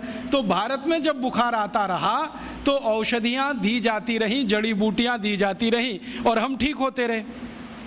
इसलिए हमको कभी काट पीट के रक्त निकालने की ज़रूरत नहीं पड़ी। हमने रक्त निकाला युद्ध के मैदानों में, ये नहीं कि ब्लेड काट के अपने ही शरीर से। और हमारे यहाँ किस तरह का सिस्टम रहा होगा। अभी तो आप पहले तो ये मानते थे, मेरे जैसे लोग जो आधुनिक शिक्षा में से पढ़कर निकले हैं, कि ये जो रामचरितमानस है या राम की कथा है ये सब कल्पना है। और हमारे देश में ये जो वामपंथी लोग हैं ना, लेफ्टिस्ट, वो बहुत चिल्लाते हैं इसमें क्या धरा है, ये तो सब कपोल कल्पना है। लेकिन अभी उन्हीं के मालिकों ने, यूरोप और अमेरिका के बड़े वैज्ञानिकों ने, जो नासा में काम करते हैं, उन्होंने सिद्ध किया है कि ये सब सत्य है। आपको मालूम है, थोड़े दिन पहले नासा ने कुछ फोटोग्राफ्स रिलीज किए और वो फोटोग्राफ्स भारत के भगवान श्री राम के बनाए हुए समुद्र सेतु के बारे में हैं। मेरे पास भी वो आए हैं। मेरा एक दोस्त नासा में काम करता है, उसने कहा मैं तुम्हें भी भेजता हूँ। बहुत सुंदर फोटोग्राफ्स हैं, सैटेलाइट से उतारे गए हैं, कैमरे से नहीं। और उन फोटोग्राफ से पता चलता है कि आज से इतने लाख वर्ष पहले श्री राम जी ने लंका जाने के लिए पुल बनाया था। वो पुल आज भी सुरक्षित है। बस इतना ही अंतर है कि पहले वो समुद्र के ऊपर था, अब समुद्र में नीचे है। नीचे कैसे चला गया? हो सकता है पिछले कुछ लाख वर्षों में 2-4 हज़ार बार सुनामी आ गया हो, और सुनामी आता है तो मंजिलों मंजिलों बिल्डिंग डूब जाती हैं, तो ये पुल भी डूब गया हो। लेकिन डूबने के बाद भी वो टूटा नहीं है, सुरक्षित है। और फोटोग्राफ्स बताते हैं और वो साफ दिख रहा है। मेरे पास दुर्भाग्य है कि एलसीडी प्रोजेक्टर नहीं आपको दिखाता, मेरे लैपटॉप में ये सभी फोटोग्राफ्स हैं। वो बताता है फोटोग्राफ्स कि पत्थर है ना, उनको कीलों से जोड़ा गया है। कीले होते हैं, और कीले इस मेटल के हैं जो लाखों साल में भी पानी में रह के क्षरण नहीं हुए। कहीं कहीं पत्थर के बीच में चूना लगाया गया है, वो साफ दिखता है। सीमेंट कहीं नहीं है, क्योंकि सीमेंट था भी नहीं। तो चूने और कीले से जोड़े हुए पत्थर अभी तक सुरक्षित हैं, टूटे नहीं हैं। और उससे भी बड़ी बात यह है कि उस पूरे पुल पर क्रैक नहीं है, कहीं भी एक क्रैक भी नहीं है। हम सीमेंट की अच्छी से अच्छी बिल्डिंग बनाते हैं और आरसीसी का लेंटर डालते हैं, 2-4 साल में ही क्रैक्स आ जाते हैं, लेकिन उसमें कोई क्रैक भी नहीं है। और उसकी एक और बड़ी विशेषता है कि वो पुल जो है ना, जेड शेप में है पूरा। जेड बनाते ना अंग्रेजी का, ऐसे है पुल। अभी जो पुल बनते हैं वो स्ट्रेट लाइन होती है, एक सीधी रेखा में दीवार खड़ी करते हैं तो डैम बन जाता है, वही पुल जैसा हो जाता है डैम की दीवार। वो जो है ना, ऐसे बनाया गया है। क्यों? शायद इसलिए कि समुद्र के पानी का प्रेशर बहुत होता हो, तो उस प्रेशर को इक्वली डिस्ट्रीब्यूट करना हो, तो ये शेप सबसे अच्छा है। क्योंकि इसमें कई दीवार आ जाएंगी, हर दीवार पर प्रेशर डिस्ट्रीब्यूट हो जाएगा, तो उसकी लाइफ बढ़ जाएगी।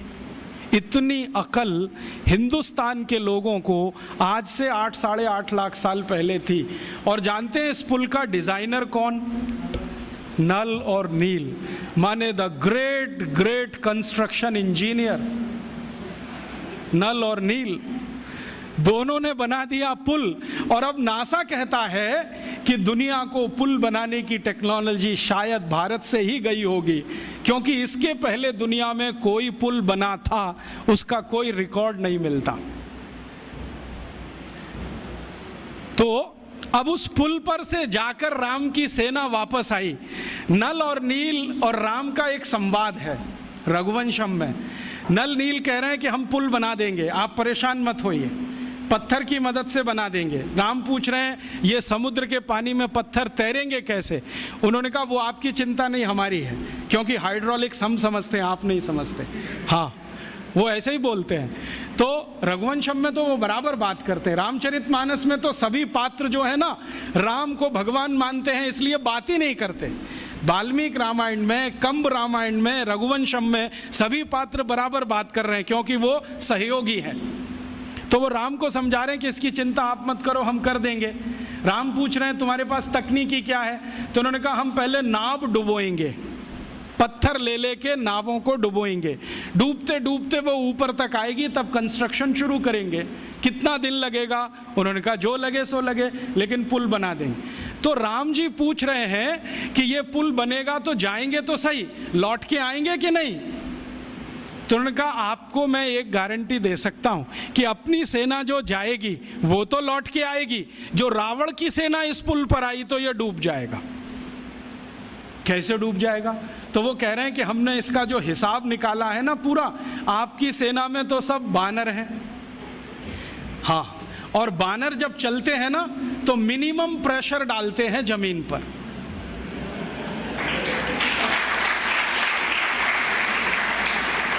आपने देखा है ना, उनके पंजे भगवान ने कुछ ऐसे बनाए हैं कि उनका जमीन पर पंजे का टिकना बहुत कम दबाव डालता है, और वो ऐसे अद्भुत ऊर्जा के मालिक हैं सब बानर कि जैसे ही पंजा टिका तुरंत जंप कर देते हैं, और वो कंटिन्यू जंप कर सकते हैं। 1 किलोमीटर तक कर सकते हैं, 2 किलोमीटर तक कर सकते हैं। तो नल नील कह रहे हैं कि हमने पुल का डिज़ाइन ऐसा रखा है कि ये बानर जंप करके तो निकल जाएंगे सबके सब, जो रावण की सेना आई तो ये डूब जाएगा, क्योंकि रावण की सेना में सब राक्षस हैं, राक्षस शरीर में भारी हैं, भारी होने के साथ दबाव ज़्यादा डालते हैं, तो ये पुल टूट जाएगा, वो मर जाएंगे। इसलिए युद्ध में हम विजयी होंगे, हारने का चांस नहीं है। इस क्वालिटी की चीज़ें हैं। अब ये क्वालिटी किसी देश में आई हो तो मैं मान सकता हूँ कि उस पुल को बनाने का मटेरियल उस ज़माने में रहा हो, और उस पुल को बनाने वाले जो लोग रहे, नल नील जैसे पता नहीं कितने, उनको और भी बहुत कुछ ज्ञान आता हो, क्योंकि पुल बनाने में जो उन्होंने चूना घिसा है उसमें कई तरह की जड़ी बूटियाँ भी मिलाई गई हैं, उनको जड़ी बूटियों का भी ज्ञान हो। तो इससे ये सिद्ध होता है कि उस जमाने का कंस्ट्रक्शन इंजीनियर जड़ी बूटियों का भी ज्ञाता होता होगा, हो सकता है आयुर्वेद भी उसको आता होगा। और राम की सेना में तो वैद्य सुषेण तो मुख्य वैद्य हैं, लेकिन राम जी की सेना में तो थोड़ी बहुत वैद्य की सब कर लेते, सीता जी भी कर लेती, उनको भी जड़ी बूटियों का ज्ञान, लक्ष्मण भी कर लेते हैं, राम खुद सीख गए हैं बहुत कुछ। तो इन घटनाओं से मैं कहना एक ही बात चाहता हूं कि शायद ये लाखों साल पुरानी विद्या है, ये 10-20 हजार साल की विद्या नहीं है। और ये लाखों साल पुरानी विद्या टिकी कैसे, आज तक जिंदा है। आज भी हम उन औषधियों का नाम जानते हैं जिनको राम जी जानते थे, वो नाम वैसे के वैसे ही चले आ रहे हैं। तो ये कैसे संभव हुआ? ये ऐसे संभव हुआ होगा कि इस विद्या को भारत के लोगों ने जीवन विद्या बना लिया होगा। जीवन विद्या माने जिंदगी के हर क्षेत्र से जुड़ी हुई, और इसको जीवन विद्या बनाया होगा, तभी इसका नाम आयुर्वेद पड़ा होगा।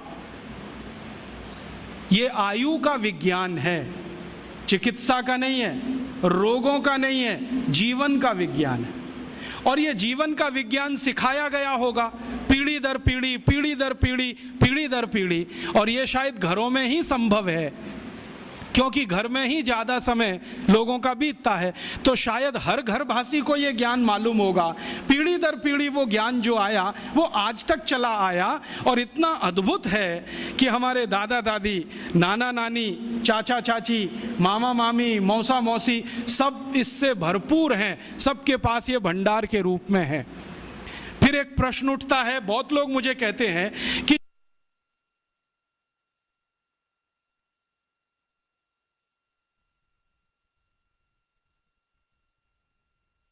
हमारे यहाँ लाखों साल ऐसे चला आया परंपरा से, तो पिछले 1000 साल में ये डूब कैसे गया? इसका महत्व कैसे कम हो गया? कारण क्या रहा इसका? इसका कारण एक कहानी है। अंग्रेज आ गए, अंग्रेजों से पहले फ्रांसीसी आए, उनसे पहले पुर्तगाली आए, पुर्तगालियों से पहले मुगल आए, उनसे पहले हूण आए, शक आए, सब ने लूटा इस देश को। और जो बाहर से आया हुआ लुटेरा होता है ना, उसका एक ही धर्म है कि वो यहाँ से जो भी कुछ है लूट कर ले जाए, और वो यहाँ से जो भी कुछ लूट कर ले जाए उसके लिए आवश्यक है कि जिसका वो धन और संपत्ति है वो उसको लूटने के लिए छोड़े। तो हमने शायद ये लूटने के लिए छोड़ा होगा और उन्होंने इसको लूट लिया होगा। हमने इसको लूटने के लिए क्यों छोड़ा होगा? कोई तो कारण होगा इसके पीछे। तो बहुत दिनों से सोचते सोचते मैं एक नतीजे पे पहुंचा हूं कि शायद एक कारण ये रहा हो कि हमने प्रकृति की दी गई इस संपदा को अपने पास इतनी अधिक मात्रा में उपलब्ध होने पर मान लिया कि हम तो सुरक्षित हैं। जैसे घर में बहुत सारा धन धान्य हो ना तो गरीबी की कल्पना नहीं आती, घर में बहुत सारा पैसा हो ना तो बेरोजगारी की कल्पना नहीं आती, घर में सब कुछ भरा पूरा हो तो अभाव का जीवन क्या होता है पता ही नहीं है। तो यहाँ सब भरा पूरा था, हमें कल्पना ही नहीं थी कि एक दिन ये लुटते लुटते इतना कम हो सकता है कि हमारे लिए विदेशों से लाना पड़े। ये एक कारण रहा हो। ये कारण तो नहीं मैं मानता हूं कि हम कमजोर थे और विदेशी हमसे मजबूत थे इसलिए हमको वो परास्त कर गए युद्ध में और हम लुट गए। अगर हम कमजोर ही थे तो पृथ्वीराज चौहान कहां से आ गए, महाराणा प्रताप कहां से आ गए, शिवाजी महाराज कहां से आ गए, झांसी की रानी लक्ष्मीबाई कहां से आ गई? और पृथ्वीराज चौहान और राणा प्रताप में कोई तो यूनिक डीएनए रहा होगा, ऐसा तो नहीं है। कोई राजा अपने दुश्मन को बार बार हराए और हराने के बाद हर बार उसे माफ कर दे तो वो तो वीर नहीं महावीर होता है। ये जेनेटिक मटेरियल तो भारत में ही दिखाई देता है, दुनिया में कहीं नहीं है। मैंने दुनिया के बहुत सारे राजाओं का इतिहास पढ़ा है, उन्होंने दुश्मन को हराया तो जान से मार डाला, छोड़ा नहीं उसको। हमारे यहाँ दुश्मनों को परास्त करते रहे और हर बार माफ करते रहे। गलती से एक बार दुश्मन ने परास्त कर दिया तो माफ नहीं किया क्योंकि उसके पास वो डीएनए नहीं था। माफ करने के लिए जो जिगर चाहिए ना, उसके लिए कुछ खास तरह का बॉडी कंस्ट्रक्शन होता है, कुछ खास तरह के एंजाइम्स होते होंगे, कुछ खास तरह के हार्मोन्स होते होंगे। तो पृथ्वीराज चौहान में तो होंगे, उनके दुश्मन में नहीं रहे होंगे। तो हम कमजोर तो नहीं थे, हमारा इतिहास बार बार बताता है कमजोर तो नहीं थे, ताकतवर तो थे। तो फिर परास्त कैसे हुए, हारे कैसे? शायद इसी से जो पृथ्वीराज चौहान की कहानी बताती है कि दुश्मन को हराया छोड़ दिया। हमारे शास्त्रों में एक मंत्र है, वो है तो संस्कृत में, मैं सीधे हिंदी में बताता हूँ। वो मंत्र ये कहता है कि दुश्मन को, आग को, कर्जे को और बीमारी को कभी नहीं छोड़ना चाहिए। दुश्मन को, आग को, बीमारी को और कर्जे को कभी अधूरा नहीं छोड़ना चाहिए। दुश्मन को अगर छोड़ दिया तो वो ही मारेगा। फिर भारत की आज़ादी के पिछले 60 साल का इतिहास गवाह है, हर बार पाकिस्तान को हराया, हर बार हमने छोड़ा। 48 में हराया, छोड़ दिया। 65 में हराया, लाहौर तक हम पहुंच गए, फिर छोड़ दिया। 71 में हराया, फिर छोड़ दिया। कारगिल में हराया, फिर छोड़ दिया।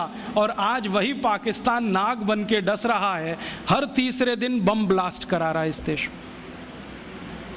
तो शास्त्र का मंत्र है, मेरा नहीं है, कि दुश्मन को छोड़ना नहीं चाहिए कभी भी। अगर हाथ में आ गया खत्म कर दो। और शायद यही बात भगवत गीता में कृष्ण भी अर्जुन को समझा रहे, छोड़ो मत इनको। अगर जो तुमने छोड़ दिया तो ये विष बीज की तरह से फैलेंगे, पूरे देश में अधर्म की स्थापना कर देंगे। इसलिए कौरवों को छोड़ो मत, इनके अंतिम व्यक्ति तक संहार करो। शायद कृष्ण को शास्त्रों का ज्यादा ज्ञान रहा होगा, पृथ्वीराज चौहान को उतना नहीं रहा होगा।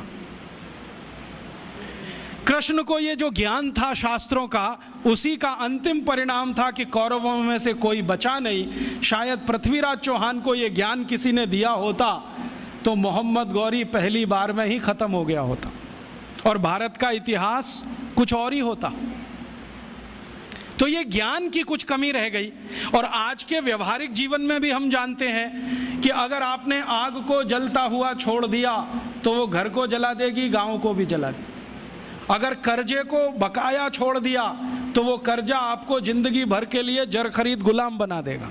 और जो बीमारी को थोड़ा भी छोड़ दिया तो वो आपको पता नहीं किस स्वरूप में पटक देगी ले जाके। तो ये ज्ञान की कुछ कमी आई होगी हम में, शायद हजारों साल की गुलामी में ज्ञान कम हो जाता होगा। मेरे एक गुरु हैं जिनका नाम है श्री धर्मपाल, बहुत बड़े इतिहासकार हैं। वो बार बार मुझे ये कहते हैं कि देखो, जिस देश में गुलामी आ जाती है, जिस समाज में गुलामी आ जाती है, उस समाज का सब कुछ चला जाता है, उनका ज्ञान चला जाता है, उनकी परंपराएं चली जाती हैं, मान्यताएं चली जाती हैं, व्यवस्थाएं टूट जाती हैं, सब कुछ चला जाता है। तो शायद 1200 साल की गुलामी ने ज्ञान में कुछ कमी लाई हो और ये हम सोचना भूल गए हों कि दुश्मन को अधूरा मत छोड़ो। इसी कारण से हम परास्त हुए, बाकी कोई दूसरा कारण नहीं था। ईस्ट इंडिया कंपनी से भारत के राजाओं के जो संघर्ष है ना, उसमें भी यही कहानी दिखाई देती है। 1825 में दक्षिण भारत में एक बड़ी रानी है जिसका नाम है कित्तूर चेन्नम्मा। वो अंग्रेजों को परास्त करती है, युद्ध में हराती है और उनको बाइज्जत बरी कर देती है कि जाओ। तो दक्षिण भारत का एक राजा है हैदर अली, जो बार बार अंग्रेजों को हराता है, हर बार छोड़ देता है। उसी का बेटा है टीपू सुल्तान, बार बार हराता है, छोड़ देता है, लेकिन एक बार टीपू सुल्तान हार जाता है तो अंग्रेज उसका मर्डर कर देते हैं, छोड़ते नहीं। तो हम अपने ज्ञान से कहीं वंचित हुए होंगे। दुश्मन को छोड़ना जो हमने सीख लिया, शायद वो हमारी पराजय का बड़ा कारण था। और उस पराजय में हमारे यहाँ सब कुछ चला गया, ज्ञान चला गया, तो जड़ी बूटियाँ भी चली गई होंगी, हमारी शिक्षा भी गई होगी, व्यवस्थाएं भी गई होंगी। और फिर जो आधुनिक समय है पिछले 300 साल का, इसमें हम कितने पिछड़ गए अपने इस ज्ञान से। ये ऐसे पिछड़ गए, मुझे भारत के एक वैज्ञानिक हुए बहुत बड़े व्यक्ति प्रोफेसर जगदीश चंद्र बोस की एक छोटी सी घटना आपको सुनानी है। आप जानते हैं प्रोफेसर बोस का काम क्या था? उन्होंने आधुनिक जगत में ये सिद्ध किया कि पेड़ पौधों में जीवन होता है, और उनकी इसी खोज पर उनको नोबेल पुरस्कार मिला। जब वो ये प्रयोग कर रहे थे कि पेड़ पौधों में जीवन होता है, तो उन्होंने अपने हाथों से लिखे हुए लेखों में ये कहा है कि मैंने मेरे घर में कुछ पौधे रखे, आधे आधे उनका बंटवारा किया, एक हिस्से में कुछ पौधे, दूसरे हिस्से में कुछ पौधे। अब प्रोफेसर बोस क्या करते थे, सवेरे ही सवेरे सोकर उठें तो एक हिस्से के पौधों को जाकर गालियां देते थे, तुम नालायक हो, निकम्मे हो, नकारा हो, तुम्हारा रंग अच्छा नहीं, रूप अच्छा नहीं, तुम्हारे अंदर कोई गुण नहीं है, तुम ऐसे हो, तुम वैसे हो, सब गालियां देना। और दूसरी तरफ के जो पौधे थे उनको वो प्रशंसा करते थे, तुम बहुत अच्छे हो, बहुत सुंदर हो, तुम्हारे गुण बहुत अच्छे हैं, रूप रंग बहुत अच्छा है, तुम तो गुणों की खान हो, ऐसा ऐसा रोज बोलते थे।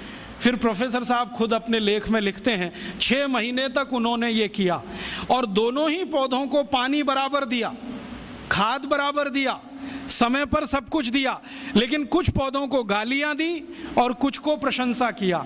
6 महीने के बाद परिणाम ये हुआ कि जिन पौधों को गालियां दी गई वो सब सूख गए, सब सूख गए, एक भी हरा नहीं बचा, और जिनकी प्रशंसा की वो 2 गुने से ज़्यादा बड़े हो गए।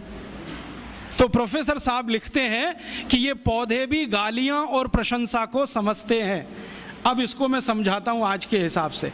भारत को 300 साल अंग्रेजों ने गालियां दिया, तुम नालायक हो, निकम्मे हो, नकारा हो, तुम्हारी सभ्यता खराब है, संस्कृति खराब है, तुमको तो कपड़े पहनना भी नहीं आता, तुमको तो खाना खाना नहीं आता, तुमको सभ्यता का कोई रंच मात्र भी अंदाज़ा नहीं है, सभ्यता होती क्या है, विज्ञान नहीं जानते, टेक्नोलॉजी नहीं जानते, हम तुमको जो सिखा रहे हैं वही सही है। ये हम सुनते रहे सालों साल। भाई साहब, जब 6 महीने में पौधे सूख गए तो 300 साल में ये भारत भी सूख गया।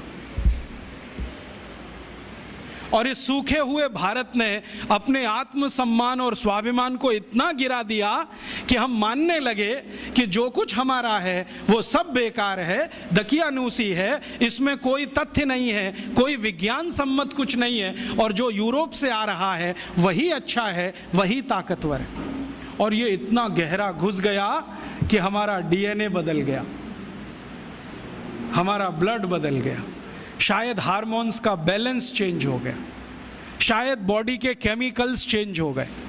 और ये इतना गहरा घुसते घुसते आ गया हमारे देश के प्रथम प्रधानमंत्री पंडित नेहरू तक के अंदर जिन्होंने पब्लिकली कहा कि आयुर्वेद में क्या रखा है, इसको तो खड्डा खोद के जमीन में गाड़ देना चाहिए, जो कुछ है वो एलोपैथी में है।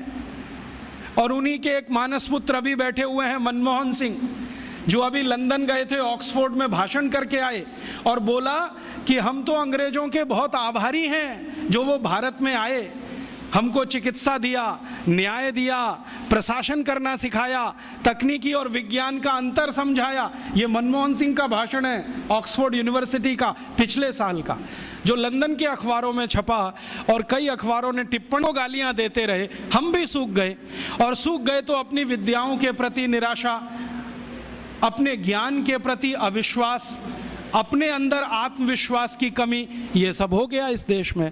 और इसी के चक्कर में सब छूट गया, और वो ऐसा छूटा कि विदेशियों का शासन भी आ गया।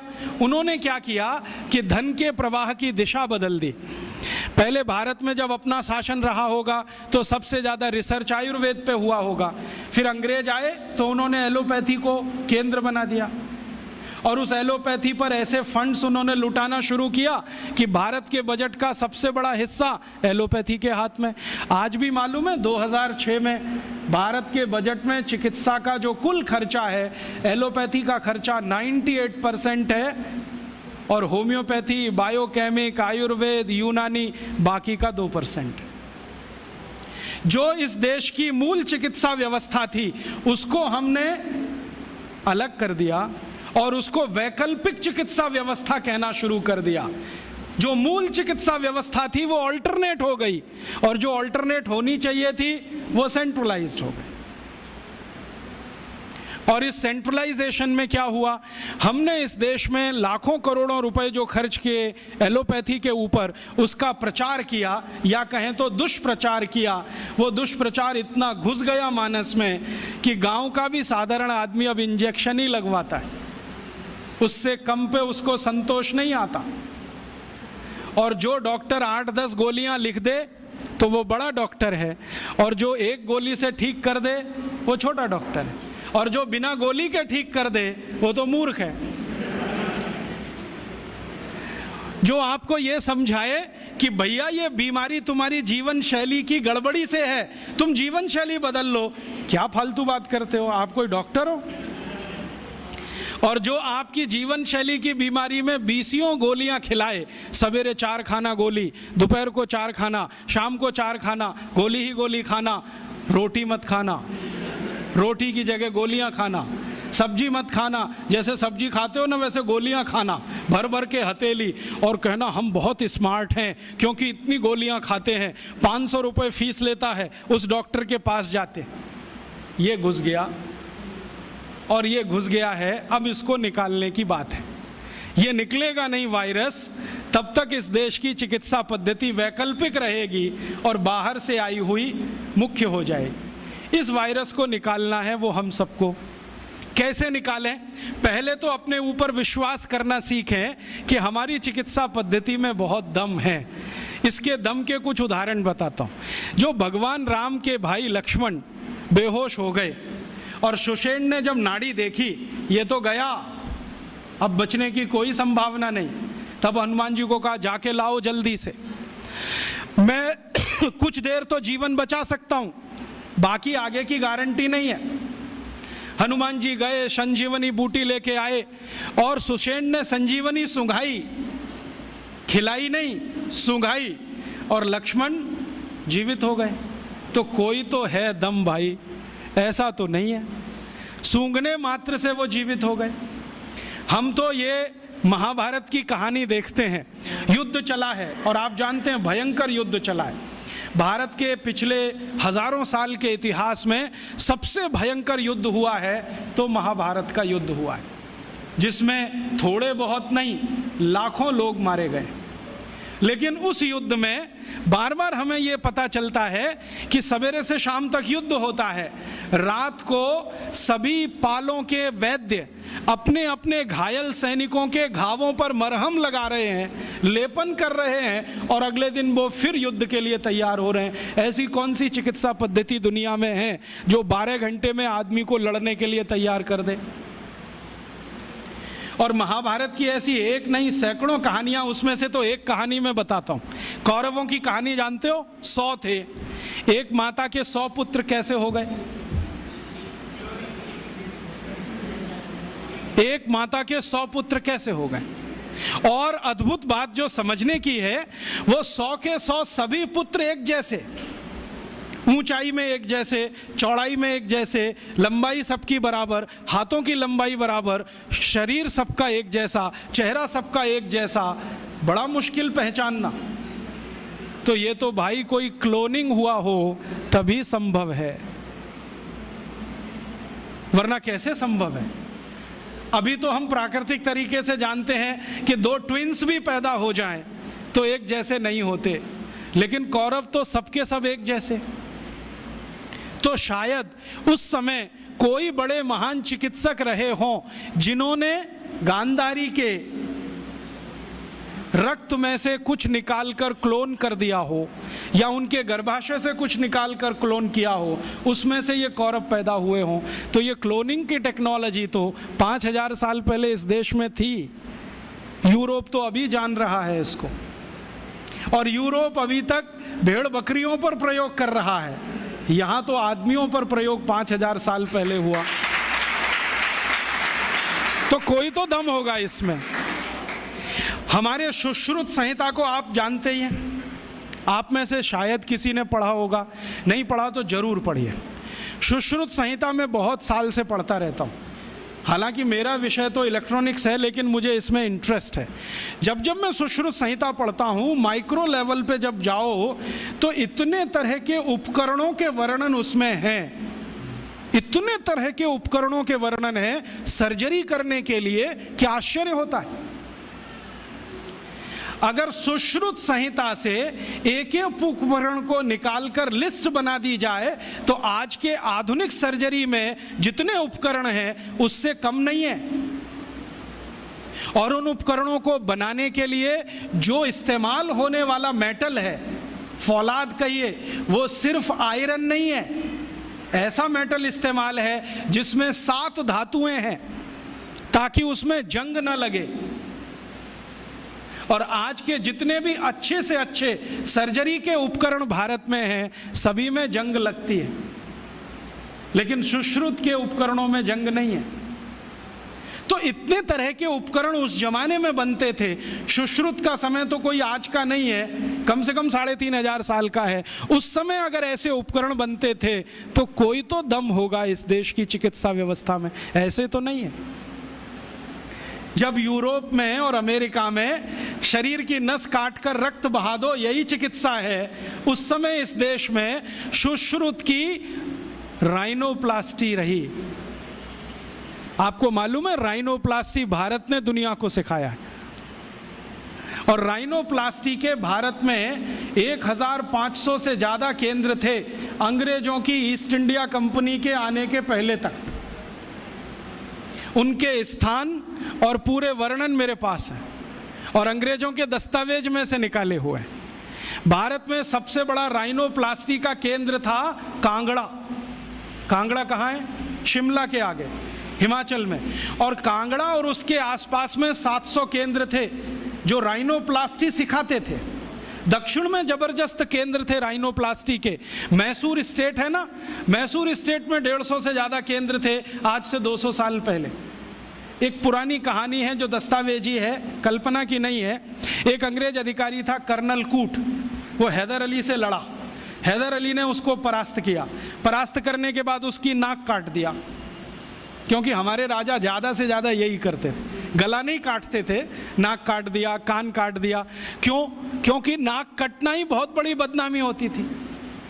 तो नाक काट दिया उसका। कटी हुई नाक लेके वो भागा कर्नल कूट। वो खुद अपनी डायरी में लिख रहा है कि जब मैं युद्ध में हार गया, हैदर अली ने मुझे नाक काट दी, हाथ में लेकर मैं भागा। और हैदर अली की सीमा ख़त्म हुई मैसूर राज्य की, तो बेलगाम नाम का एक गांव आया। वहाँ पर एक वैद्य ने मेरी सर्जरी की। 21 दिन मुझे अपने घर में रखा, सर्जरी करके लेपन लगाया, मेरी नाक जोड़ दिया। और आज मैं पार्लियामेंट के सामने कह रहा हूँ कि भारत के वैद्यों को इतना ज्ञान है, वो ये सब कर सकते हैं। इसलिए हमें भारत में अपने अपने लोगों को भेजकर ये विद्या सीखनी चाहिए। ये उसका भाषण है हाउस ऑफ कॉमन्स। तो कर्नल कूट के इस भाषण को सुनने के बाद अंग्रेजी सरकार ने तय किया चलो कुछ लोगों को भेजो। तो अंग्रेज आए, उन्होंने यहाँ सर्जरी सीखना शुरू किया। और जो अंग्रेजों ने सर्जरी सीखा है वो लिख रहे हैं कि जो जातियाँ भारत में सर्जरी में मास्टर थी वो सब नाई थे। नाई समझते हैं? बाल काटने वाले, ये सब सर्जन थे 200 साल पहले।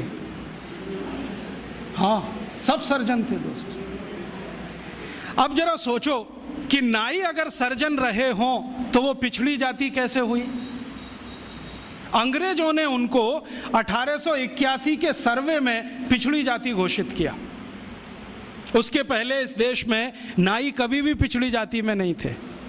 1881 में सेंसस हुआ सबसे पहला, और आज तक वो चल रहा है, हर 10 साल में होता है जनसंख्या का गणना। अंग्रेजों ने पहली गणना में नाइयों को पिछड़ा वर्ग में डाल दिया। और एक अंग्रेज कहता है कि ये अच्छा ही है, क्योंकि ये विद्या में इतने ऊंचे हैं, अगर इनको नीचे नहीं लाओगे ये गुलामी कभी स्वीकार नहीं करेंगे। और आज हमारी सरकार भी उनको पिछड़ा ही कहती है। उनके हाथ में इतना हुनर है, उंगलियों में इतनी फ्लेक्सिबिलिटी है। वो आप देखते हैं ना, बाल काटते समय वो गर्दन भी काट सकते हैं, सोचो ना। और इतनी सफाई से उस तरह चलाते हैं, उस तरह से वो किसी ट्यूमर को भी काट के निकाल सकते हैं। ये सब बहुत बड़े सर्जन रहे। और आज से 200 साल पहले के दस्तावेज बताते हैं कि कांगड़ा और उसके आसपास, कुर्ग और उसके आसपास, मैसूर और उसके आसपास जितने सर्जरी सिखाने वाले केंद्र थे, उन सब के आचार्य नाई ही थे जातियों में। ये सब सर्जन थे। और इन्होंने जो सर्जरी सिखाई है वो हिंदुस्तान के गांव-गांव फैलाई। फिर अंग्रेजों ने क्या किया, ये जो सर्जरी सिखाने वाले केंद्र थे इन सबको गैर कानूनी घोषित कर दिया। एक कानून बनाया जिसका दुर्भाग्य से नाम है इंडियन एजुकेशन एक्ट। उसमें इंडियन कुछ भी नहीं है, नाम उसका इंडियन एजुकेशन एक्ट। उस कानून में उन्होंने ये तय किया कि भारतीय विद्याओं को सिखाने वाले जितने भी केंद्र हैं वो सब गैर कानूनी हैं। तो उन पे ताले डलवाए गए, नहीं डाले तो मरवाया गया, उनको आग लगवाई गई, कितने लोगों को जिंदा जला दिया। वो कहानी सुने तो आपकी आंखों से आंसू निकल आए। ये अत्याचार 100 साल हुआ, उसमें ये विद्या खत्म हो गई। और फिर बेईमान अंग्रेजों ने क्या किया कि यहाँ से सर्जरी सीखा और उनके अपने रिकॉर्ड्स में वो सब है। हिंदुस्तान को ये बताया कि देखो हम तुम्हें वापस सिखा रहे हैं। और यहाँ से सर्जरी सीखकर जो डॉक्टर बने लंदन में, उन्होंने fellow of the royal society की स्थापना की, जिसमें डिग्री लेने के लिए आज हमारे डॉक्टर जा रहे हैं। और उस प्रमाण पत्र को लाके दरवाजे पे बड़ा टांगते हैं। मैं देखो FRS, उसमें शहद लगा के चाटो तो विटामिन C भी ना मिले। ये स्थिति है, इतना उलट गया सब कुछ। सर्जरी में ये था, मेडिसिन में इससे अद्भुत था भारत। और मेडिसिन में अद्भुत होने का कारण है विशेष किस्म की दवाएं यहाँ पर हैं। ऐसी ऐसी अद्भुत दवाएं हैं जो आप कल्पना नहीं करें, काम ना करे आपकी कल्पना। मैं आज भी ऐसे बहुत वैद्यों को जानता हूँ जिनके पास कोई फॉर्मल एजुकेशन नहीं है, जो स्कूल कॉलेज में भी नहीं गए हैं। आपकी नाड़ी अगर पकड़ ली तो बता देंगे 7 दिन पहले से क्या क्या खा रहे हैं आप। और ज़्यादा दूर नहीं है, इसी जयपुर शहर में उनका कोई फॉर्मल एजुकेशन नहीं है। वो सिर्फ नाड़ी पकड़ते हैं। मैं गया हूँ 2 बार, वो 7 दिन पहले का मुझे बता दिया, पिछले रविवार को ये खाया, सोमवार को ये खाया, मंगल को ये खाया, बुध को ये खाया। ये भाई कौन सा विज्ञान है? ये तो दुनिया से करोड़ों रुपए खर्च करके लाई गई मशीनें नहीं बता पाती कि हफ्ते भर पहले हमने क्या खाया था। और नाड़ी पकड़ के सारा का सारा डायग्नोस कर लेना कि आपको यही है और वही निकले, ये तो कुछ अद्भुत है। ये कोई सामान्य विद्या नहीं है भाई। मैंने ऐसे तमाम वैद्यों को देखा है जो नाड़ी पकड़ के बताते हैं कि आपको ट्यूमर है, गर्भाशय में है, यहाँ है, यहाँ है, और हम जब आधुनिक चिकित्सा शास्त्र में परीक्षण कराते हैं वही निकलता है। एक वैद्य तो मैंने ऐसे भी देखे हैं केरल में, कोटक्कला में, वो साइज बता देते हैं, इस साइज का है, नाड़ी पकड़ी और बता दिया इस साइज का है, और वही निकलता है। इसका माने इस भारतीय विद्या में कोई दम है, और वो दम अगर हमको दिखाई दे जाए तो आत्मविश्वास हमारा लौट आएगा और हमारी हीन भावना कुछ कम हो जाएगी, और हीन भावना कम हो जाए तो हम शायद दुनिया जीत लेंगे। गोस्वामी तुलसीदास ने एक बहुत अच्छी बात कही है, मन के हारे हार है, मन के जीते जीत। जो मन से हार गया वो सब कुछ हार गया। आप मन से हारना बंद कर दो, बहुत कुछ जीतने के लिए इस देश में। एक ताज़ा उदाहरण देता हूँ। आजकल भारत में एक खराब बीमारी घुस गई है, चिकनगुनिया। लाखों लोग प्रभावित हैं। मैं 6 महीने से गांव-गांव घूम के उसका इलाज कर रहा हूँ, और आपको सुनकर ताज्जुब होगा, ज़्यादा लोगों को इलाज में मैं एक ही बात बताता हूँ, तुलसी का काढ़ा पी लो, नीम की गिलोय होती है ना, उसको भी उसमें डाल लो, थोड़ा सूंठ डाल लो, थोड़ी छोटी पीपर डाल लो, बस ये 4-5 चीज़ें, और थोड़ा गुड़ डाल लो, क्योंकि ये कड़वा इतना है कि पी नहीं पाओगे। इतने मात्र से 3 खुराक में बीमारी ठीक हो रही है। और जो एलोपैथी से कर रहे हैं ना, बोवेरॉन के 3-3 इंजेक्शन ठोक दो, डाइक्लोफेनेक दे दो, और पैरासीटामोल भी दे दो, जो तुम्हारे पास है सब दे दो। 20-20 दिन से बिस्तर में पड़े तड़प रहे हैं, 20-20 दिन से। अभी आज मैं आया भीलवाड़ा से, और आने का देरी का कारण भी यही है कि वहाँ 1 लाख लोग चिकनगुनिया से पीड़ित हैं। वहाँ डॉक्टर आते हैं, राजीव भाई जरा बताओ ना। मैंने कहा अपना इंजेक्शन खुद क्यों नहीं ठोक लेते? कहते हमें मालूम है इसके साइड इफ़ेक्ट क्या हैं, तो पेशेंट को क्यों नहीं बताते? इतने हरामखोर हो, तुम्हें मालूम है कि इसका साइड इफ़ेक्ट क्या है? वोवेरॉन लगाएंगे तो क्या होने वाला है? मुंह में छाले हो जाएंगे, गले में छाले हो जाएंगे, अल्सर भी हो सकता है, तुम जानते हो, फिर पेशेंट को क्यों नहीं बताते? ये हरामखोरी तुम में कहाँ से आ गई? अपने को इंजेक्शन ठोकोगे नहीं, उसको ठोकते जाओ, तुम्हें मालूम नहीं है ठीक नहीं होगा, फिर पैरासीटामोल देते जाओ, डाइक्लोफेनेक देते जाओ, नोवलजिन के इंजेक्शन लगाते जाओ। और दुर्भाग्य से एलोपैथी ने ये सब नाम 20 साल पहले बैन कर दिए। वो कहते हैं डाइक्लोफेनेक खराब है, पैरासीटामोल तो और भी खराब है, नोवलजिन तो 1984 से बैन है यूरोप में और अमेरिका में, वही इंजेक्शन यहाँ ठोक रहे हैं लगातार। दुष्परिणाम है कि मरीज ठीक ही नहीं हो रहे। और मैं आपको मेरा अपना तजुर्बा बताता हूँ। आप में से कुछ विद्यार्थी होम्योपैथी के हैं, आप जानते हैं कि होम्योपैथी की बहुत सारी दवाएं आयुर्वेद से ही निकली। तुलसी है ना, उसी से ओसीमम है।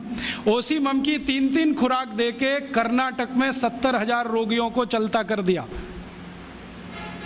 और वो 20-20 दिन से एलोपैथी खा रहे थे, रिजल्ट नहीं आ रहा है। ओसीमम 200 की 3 खुराक सफिशिएंट, और आदमी 20 दिन से तड़प रहा है बिस्तर में, न नींद आ रही है, न चैन मिल रहा है, इतनी उल्टियां हो रही हैं, बुखार उतर नहीं रहा है, सब तकलीफ है। 3 डोज दो, खत्म कहानी। मैंने उसको फिर कुछ ज़रूरत ही नहीं। और फिर आज स्थिति ये है कि कर्नाटक सरकार ने हमारे ये कैंपों के रिजल्ट देखने के बाद अपने डायरेक्टर्स और जॉइंट डायरेक्टर सबको लाइन से लगा दिया, जाओ राजीव दीक्षित के पास, सीखो उससे वो क्या दे रहा है और रिजल्ट क्यों आ रहे हैं। हमने 70,000 पेशेंट को दवा दी, 6 मरे, और उन्होंने 1,22,000 को दी, उसमें से मुश्किल से 6 बचे। ये कर्नाटक का हाल है। कर्नाटक में चिकनगुनिया इतना बुरी तरह से फैला है, कोई गांव नहीं बचा जहां चिकनगुनिया ना हो। मेरी तो स्थिति यह है कि कार्यकर्ता कम पड़ गए, डॉक्टर कम पड़ गए। अगर मेरे पास 1,000-2,000 डॉक्टर होते तो हम कर्नाटक के उन लाखों लोगों को बचा लेते जो मर गए पिछले 6 महीने।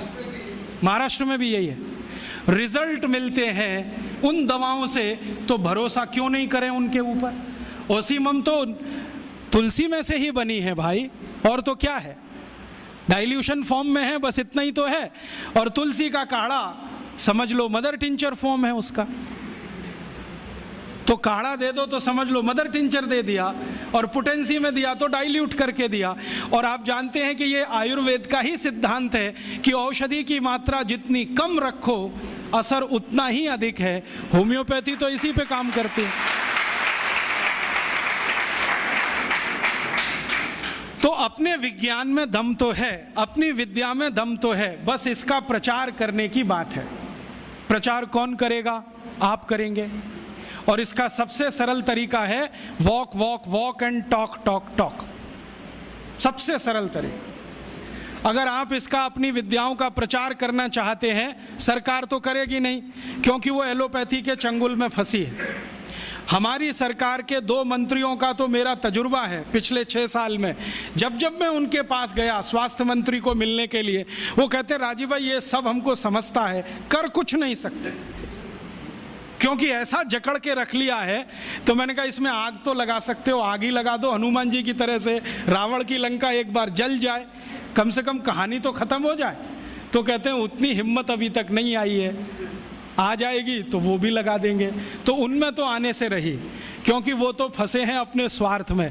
आप इसको तैयारी करो, एक ना एक दिन ये विदेश से आई हुई चिकित्सा पद्धति के तंत्र को ऐसे ही उखाड़ के फेंकना है जैसे ईस्ट इंडिया कंपनी को उखाड़ के फेंका था हमने तो। क्योंकि ये जो विदेशी चिकित्सा पद्धति है इसमें कोई दम नहीं है। मेरी आजकल दोस्ती हुई है अमेरिका के एक डॉक्टर से, उसका नाम है डीन ऑर्निश। मैं कभी मेल करता हूँ, वो कभी मुझे मेल करता है। थोड़े दिन पहले उसने कहा कि आपकी एक बात से मैं सहमत हूँ कि एलोपैथी में कोई दवा नहीं है, कोई औषधि नहीं है, जो भी है जहर है, आप ले लो। फिर आपकी ताकत कितनी है जहर पचाने की, ये इस पे निर्भर करेगा कि आप ठीक होते हैं या मरते। वो कहता हमारे पास कोई औषधि नहीं है, जहर ही जहर है, आप चाहो तो ले लो। तो मैंने कहा आपको ये बताया किसने? क्योंकि ये ज्ञान तो कोई आयुर्वेद का ज्ञाता ही दे सकता है। तो उसने कहा कि ये ज्ञान मुझे स्वामी शिवानंद से मिला। शिवानंद जी का नाम आप जानते हैं? महान तपस्वी, महान योगी, जिन्होंने भारत छोड़ दुनिया भर में आयुर्वेद के प्रचार के लिए काम किया, योग और प्राणायाम के लिए प्रचार का काम किया। उनसे सीखा डीन ऑर्निश ने। अब डीन ऑर्निश क्या कहता है? वो कहता है कि भारत की चिकित्सा पद्धति में इतना दम है कि लौकी के रस से हार्ट अटैक या कार्डियक अरेस्ट या ब्लॉकेज को रिवर्स किया जा सकता है, सिर्फ लौकी के रस से। और वो क्या करता है, अमेरिका कनाडा में शिविर लेता है, 500 रोगियों को बुलाता है, स्त्री और पुरुष सबको, और एक ही बात बताता है, लौकी का रस पियो। अब लौकी तो होती नहीं वहाँ, क्योंकि लौकी जो है ना ठंडे देश में हो नहीं सकती, तो लौकी यहाँ से जाती है। एक बार मैंने उसको ईमेल करके पूछा, भाई आप लौकी कहाँ से मंगाते हैं? तो उसने कहा भारत से। भारत में कहाँ से? उसने कहा हैदराबाद के पास कोई गांव है, वहाँ के कुछ किसानों से मैंने कॉन्ट्रैक्ट साइन किया है, वो रोज़ लौकी बनाते हैं, माने उगाते हैं। फिर हैदराबाद एयरपोर्ट से सवेरे की पहली फ्लाइट उड़ती है 3:30 बजे, उसमें लौकियाँ भर के जाती हैं। तो मैं गया वो गाँव देखने के लिए, तो वहाँ कुछ किसान हैं जिन्होंने उससे डील किया हुआ है, उनकी पूरे खेत में लौकी ही लौकी लगा रखी है, और उन्होंने गाय रखी हुई है, गाय का गोबर ही डालते हैं। क्योंकि डीन ऑर्निश कहता है कि जो यूरिया का डाला तो लौकी काम ही नहीं आती, हाँ रिवर्सल नहीं होता, तो गाय के गोबर से लौकी बनाते हैं। और जो एक लौकी भारत में तो मुश्किल से 2 रुपए की बिकती हो, वो किसान डीन ऑर्निश को 60-65 रुपए में एक लौकी बेचते हैं। डीन ऑर्निश कहता है मुझे घाटा नहीं है, क्योंकि ये मैं $50 में बेचता हूँ। $50 माने 50 गुणा 45, एक लौकी बेचता है। और करोड़ों करोड़ों अमरीकी और कनेडियन और यूरोप वासी उसकी लौकी का रस पी पी के ठीक हो रहे हैं। आते हैं, थोड़ा योग सिखा देता है, वो 1-2 चीज़ें जानता है, ज़्यादा उसको नहीं आती, अनुलोम विलोम सिखाता है वो, क्योंकि शिवानंद जी ने उसको कुछ सिखाया होगा। थोड़ा अनुलोम विलोम सिखाता है, थोड़ा भस्त्रिका करा देता है, लौकी का रस पिलवाता है और उसको ठीक कर रहा है।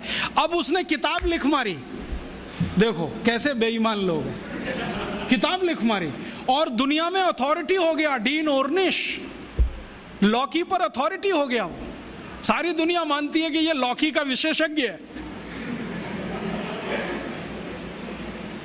लेकिन दुनिया जानती नहीं है कि विशेषज्ञ तो स्वामी शिवानंद थे, जो उसको फोकट में ये सिखा गए, अब उसने इसको धंधा बना दिया। और ये डीन ऑर्निश अकेला नहीं है, यूरोप और अमेरिका में अब बहुत डॉक्टर ऐसे हैं जो ये कहते हैं बैक टू द नेचर, हमारे पास दवा नहीं है, हमारे पास औषधि नहीं है, जो है तो प्रकृति में है, पेड़ पौधों में है, जड़ी बूटियों में है, वो वहाँ लौट रहे हैं और आने वाला समय उन्हीं का है। जर्मनी की सरकार एक यूनिवर्सिटी बनाने जा रही है $100 अरब के खर्चे से, जो सिर्फ आयुर्वेद पे ही काम करे।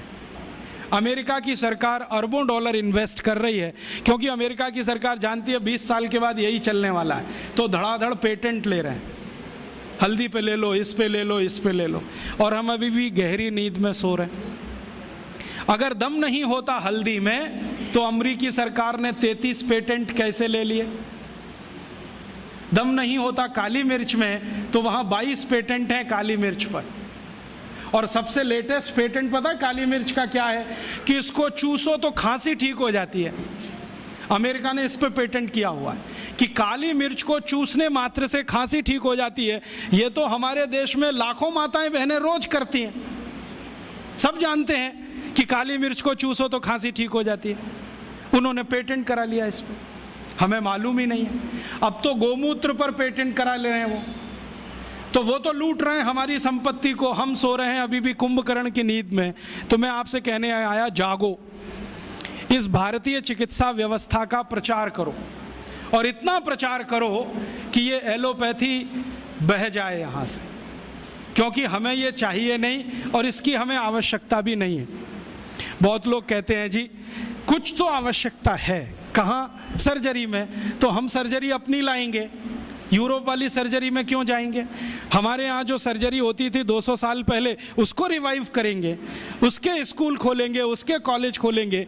कहीं ना कहीं गांव में कोई ना कोई विशेषज्ञ मिलेगा, उसको गुरु बनाएंगे, उससे सीखेंगे, वो आगे सिखाएगा सबको। तो हम तो अपनी चीज़ें पे जाएं, उनका भरोसा करें, उनको प्रचारित करें और इनको आगे बढ़ाएं। ये ताकत आप सब में है, बस आप एक बार संकल्प लेके काम करो। और संकल्प लेके काम कैसे करें? आप बोलोगे जी अपने पास तो समय नहीं है। समय तो आप सबके पास है, लेकिन समय का नियोजन नहीं है। हमारे पास बहुत समय है जो हम टीवी के सामने बर्बाद करते हैं, सास भी कभी बहू थी देखने में, जिसमें कुछ भी आयुर्वेदिक नहीं है। हाँ, उसमें एक ही कहानी है, किसी की पत्नी किसी के पति के साथ भाग गई, किसी का पति किसी दूसरी की पत्नी के साथ भाग लिया, कोई पुरुष 3 महिलाओं के चक्कर में, कोई महिला 3 पुरुष के चक्कर में। क्यों समय टाइम बेकार कर रहे हो भाई? ये सास भी कभी बहू थी बिल क्लिंटन को देखने की चीज़ है, क्योंकि वो एक्स्ट्रा मैरिटल अफेयर्स का चैंपियन रहा है। वो देखे तो समझ में आता है, हम क्यों इसमें समय खराब करें? तो ये टीवी में फालतू समय जाता है, इसको बचा लो। और सिनेमा में जाता है वो और ज़्यादा बचा लो, क्योंकि सिनेमा में कोई मनोरंजन नहीं है। अब ये क्या मनोरंजन है? एक हीरो एक हीरोइन शुरू में अलग हो जाएंगे, अंत में मिल जाएंगे, बीच में विलेन आएगा, थोड़ी देर डिशुम डिशुम, कहानी खत्म। क्या है मनोरंजन? फिर उसमें कोई हीरो आएगा, 25 मंजिल की इमारत पे चढ़ेगा, कूदेगा, और पेंट भी नहीं फटेगी उसकी, 25 मंजिल से कूदेगा। फिर एक हीरो आएगा, मोटरसाइकिल लेके चलेगा, दीवार तोड़ के निकलेगा, सिर नहीं फटेगा, दीवार फट जाएगी। फिर एक हीरो आएगा, डिशुम डिशुम करेगा, 1 मिनट में 20 गुंडों को मारेगा। अब ये हीरो इतने ही ताकतवर हैं, तो सरकार ने ट्रक भर भर के कारगिल युद्ध में क्यों नहीं भेज दिया इन सभी? भैया ये हीरो नहीं है, सब जीरो हैं। मालूम है, ये सब दाऊद इब्राहिम के चेले हैं। आपको मालूम है सीबीआई इंक्वायरी चल रही है, एक एक की कलई खुल रही है। पता चला वो दाऊद इब्राहिम के घर में जाके नाच के आते हैं, दाऊद इब्राहिम के दिए गए पैसे से फिल्में बनाते हैं। और दाऊद इब्राहिम इस समय मोस्ट वांटेड क्रिमिनल है, जिसको पुलिस गिरफ्तार करना चाहती है, क्योंकि बम ब्लास्ट सबसे ज़्यादा वो ही कराता है। उस दाऊद इब्राहिम के पैसे पे नाच गाना करने वाले ये नचनिए गवनिए, ये हमारी ज़िंदगी का करोड़ों घंटे खा जाएं, तो ये हमारी मूर्खता है। अपनी इस मूर्खता से थोड़ा बाहर आओ, फालतू में ये समय बर्बाद मत करो।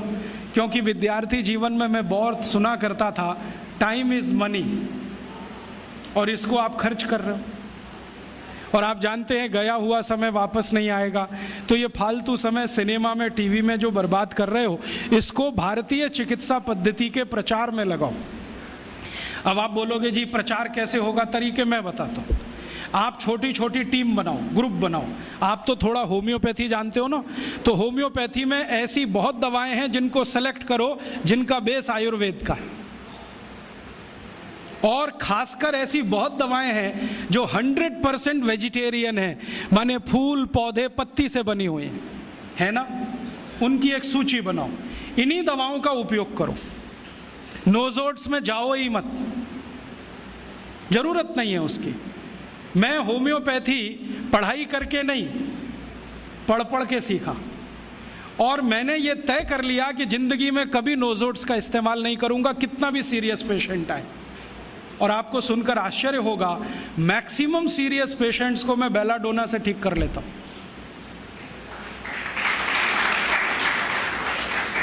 एक बार एक होम्योपैथी कॉलेज के प्रिंसिपल ने मुझे पूछा कि राजीव भाई, आपकी बेलाडोना इतनी पसंदीदा मेडिसिन क्यों है? मैंने कहा ये सभी क्रोनिक केस क्लियर करती है।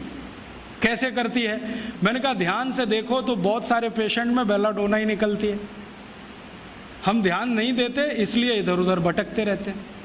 जब अकेली बेलाडोना इतने काम कर सकती है तो काय को ऐसी मेडिसिन में जाना जो अपनी चरित्र से, प्रकृति से, स्वभाव से मेल नहीं खाती। भारत में जानते हैं मैक्सिमम लोग शाकाहारी हैं, तो स्वभाव हमारा शाकाहारी पने का है, तो दवाएं भी वही सेलेक्ट कर लो जो शाकाहारी हैं। इन दवाओं की सूची बना लो और इनको लेके गांव-गांव जाओ।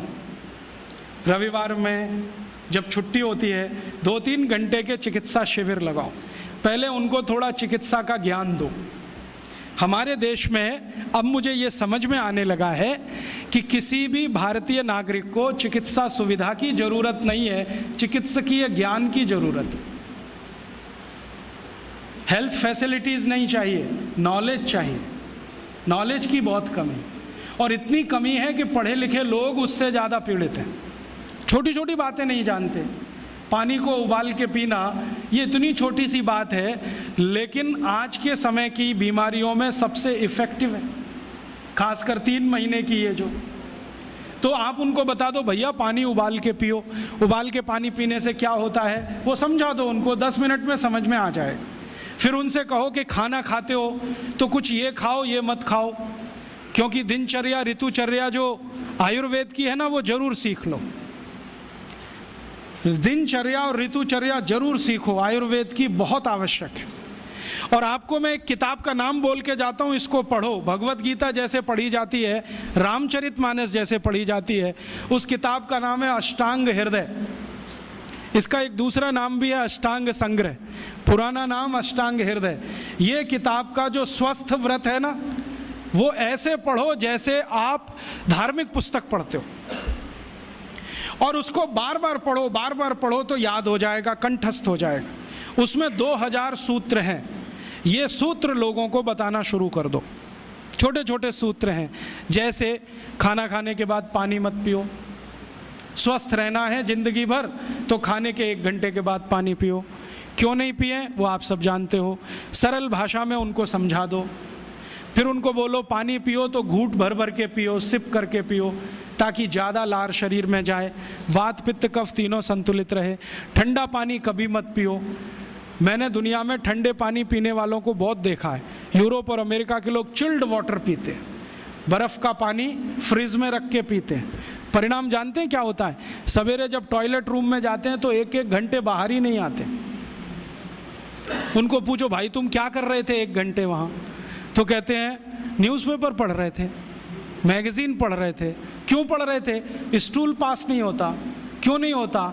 कॉन्स्टिपेशन है, जोर लगाना पड़ता है फिर भी नहीं होता। गाना भी गाते हैं मेरे सपनों की रानी कभी आएगी, फिर भी नहीं आती। और अंतिम दुष्परिणाम पता है क्या होता है? उनको पेट साफ तो होता नहीं, तो सांस में से भयंकर बदबू आती है।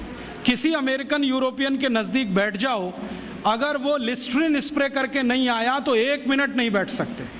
हर समय उनको माउथ फ्रेशनर स्प्रे करना पड़ता है, क्योंकि अंतड़ियाँ साफ नहीं है, कब्जियत है, मल भरा हुआ है, उसमें कचरा जमा है।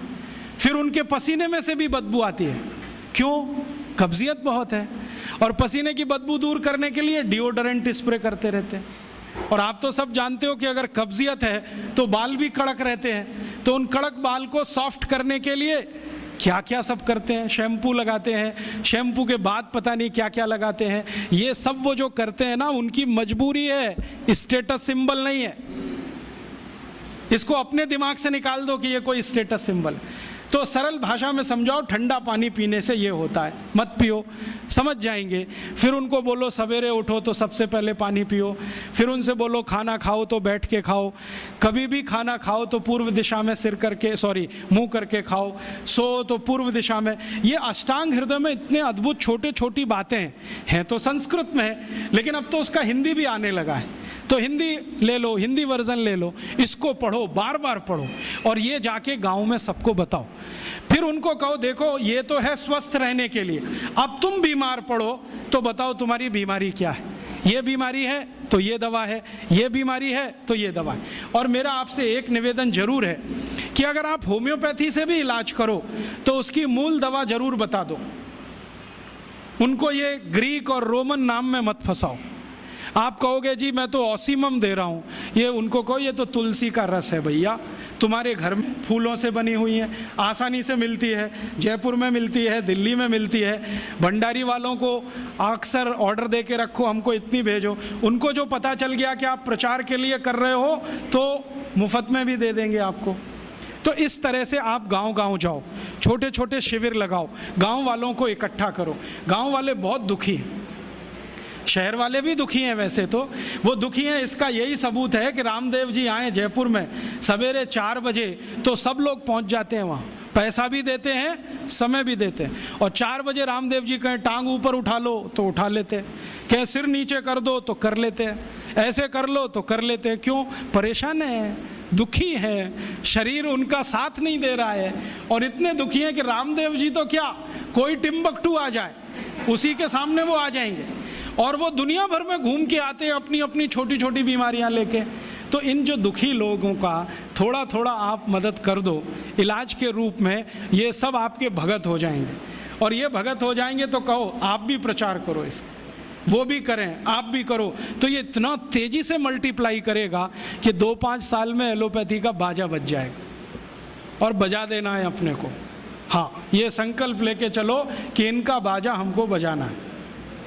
मैं बहुत जल्दी एक टीवी चैनल शुरू करने जा रहा हूँ एलोपैथी का बाजा बजाने के लिए। इनकी सब पोल खोलनी है मुझे, हाँ, इनकी इतनी पोल हैं मेरे पास, कम से कम 1,500 से ज़्यादा डॉक्यूमेंट्स हैं जो एलोपैथी के गंदेपन को सिद्ध करने वाले, इनकी निकृष्टता को सिद्ध करने वाले, ये कितने अनसाइंटिफिक हैं वो बताने वाले हैं, कितने डॉगमेटिक हैं वो बताने वाले हैं।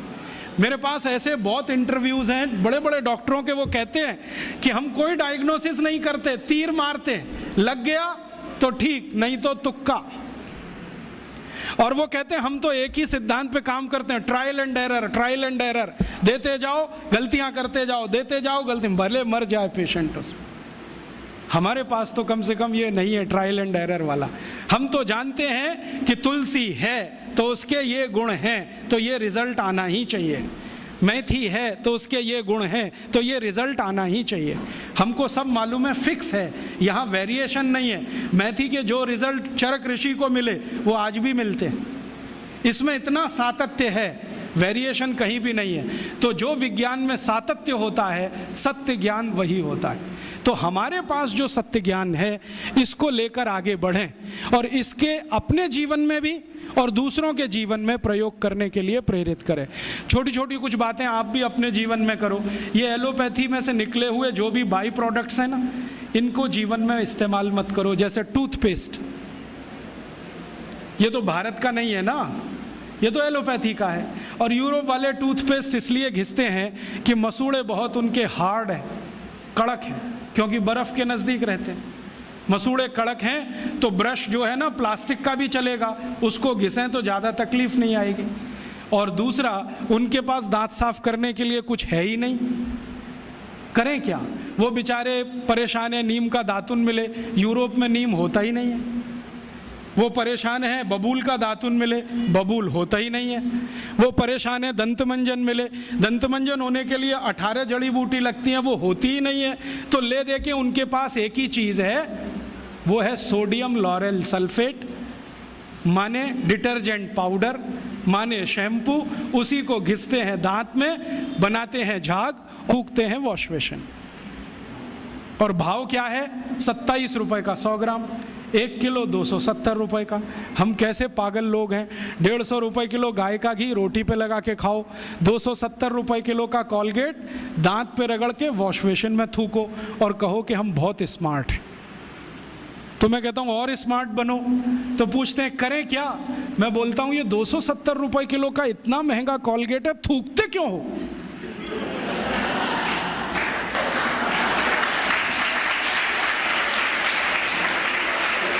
इसी कॉलगेट को रोटी पे लगा लगा के खाओ।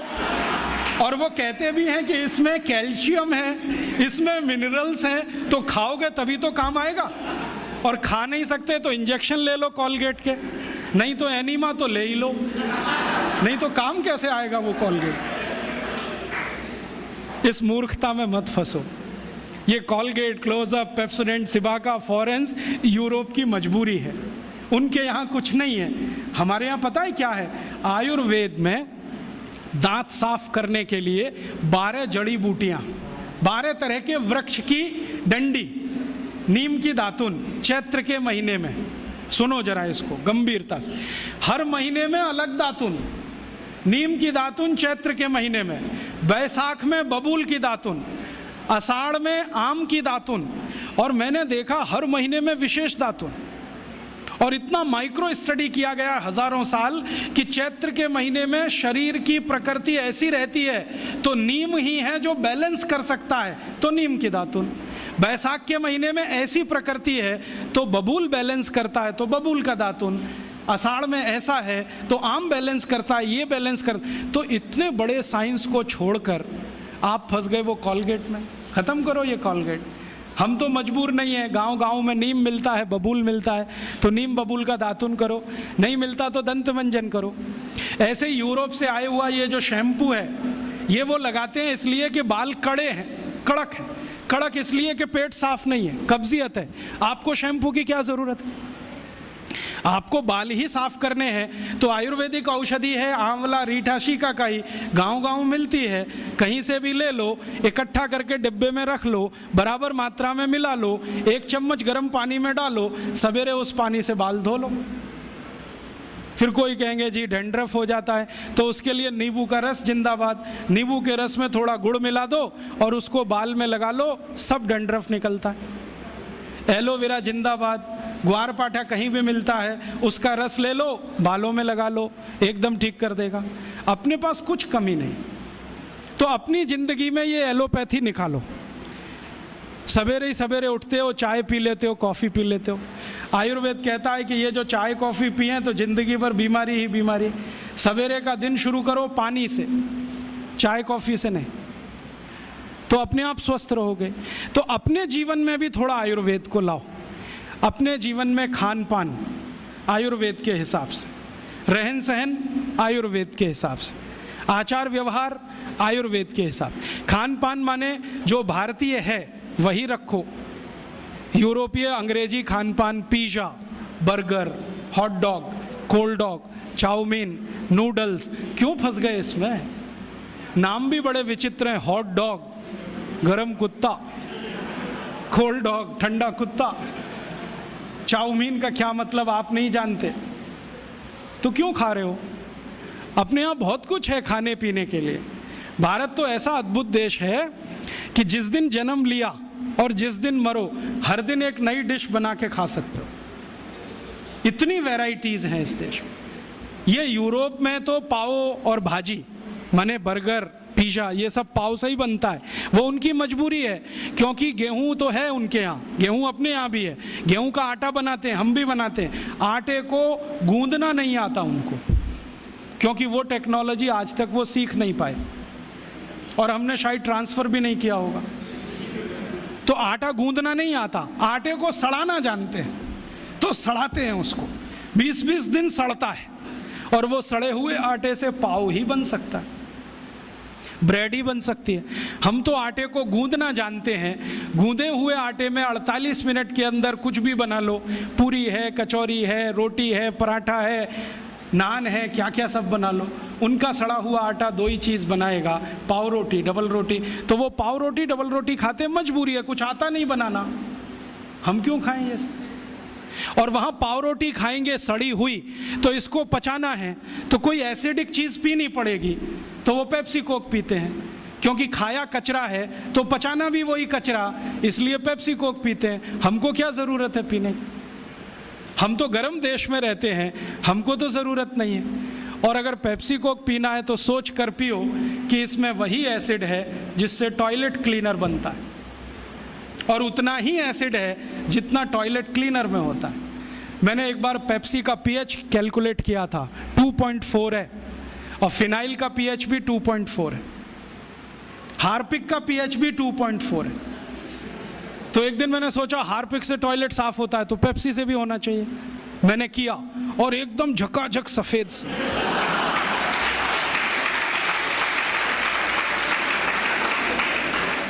उस दिन से मैंने बोलना शुरू किया, ठंडा मतलब टॉयलेट क्लीनर।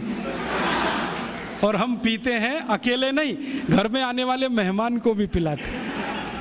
हाँ, एक तरफ कहते हैं अतिथि देवता होता है, देवताओं को इस हंडा साफ करने का पानी पिलाते हैं। ये पीने की चीज़ नहीं है। और अब तो आपको मालूम है ना, पेप्सी कोक में जहर भी है, DDT, बेंजीन हेक्साक्लोराइड, क्लोरोपाइरीफॉस, ये सब पेस्टिसाइड्स। और जो वैज्ञानिक इस पर रिसर्च करते हैं ना, वो कहते हैं कि 7 साल पेप्सी पियो तो अंतड़ियों में कैंसर हो जाएगा, 5 साल पियो तो नपुंसकता आ जाएगी। वैज्ञानिक तो बोलते हैं कि 1 इंजेक्शन पेप्सी ब्लड में लगाओ तो हृदय घात की संभावना पैदा हो जाएगी। कई वैज्ञानिकों ने यह सिद्ध किया है कि गर्भवती माँ अगर कोका कोला पी ले तो गर्भ में बच्चा विकलांग पैदा हो। आँख में पेप्सी कोक डाल दिया तो आँखों की रोशनी चली जाए, दांत डाल दिया तो दांत गायब हो जाता है। अभी ये कोई पीने की चीज़ है? मत पियो। अपने पास बहुत कुछ है पीने के लिए, संतरे का रस, मौसमी का रस, नींबू की शिकंजी, नारियल का पानी, दही की लस्सी, गाय का दूध, कुछ नहीं मिले तो घड़े का पानी।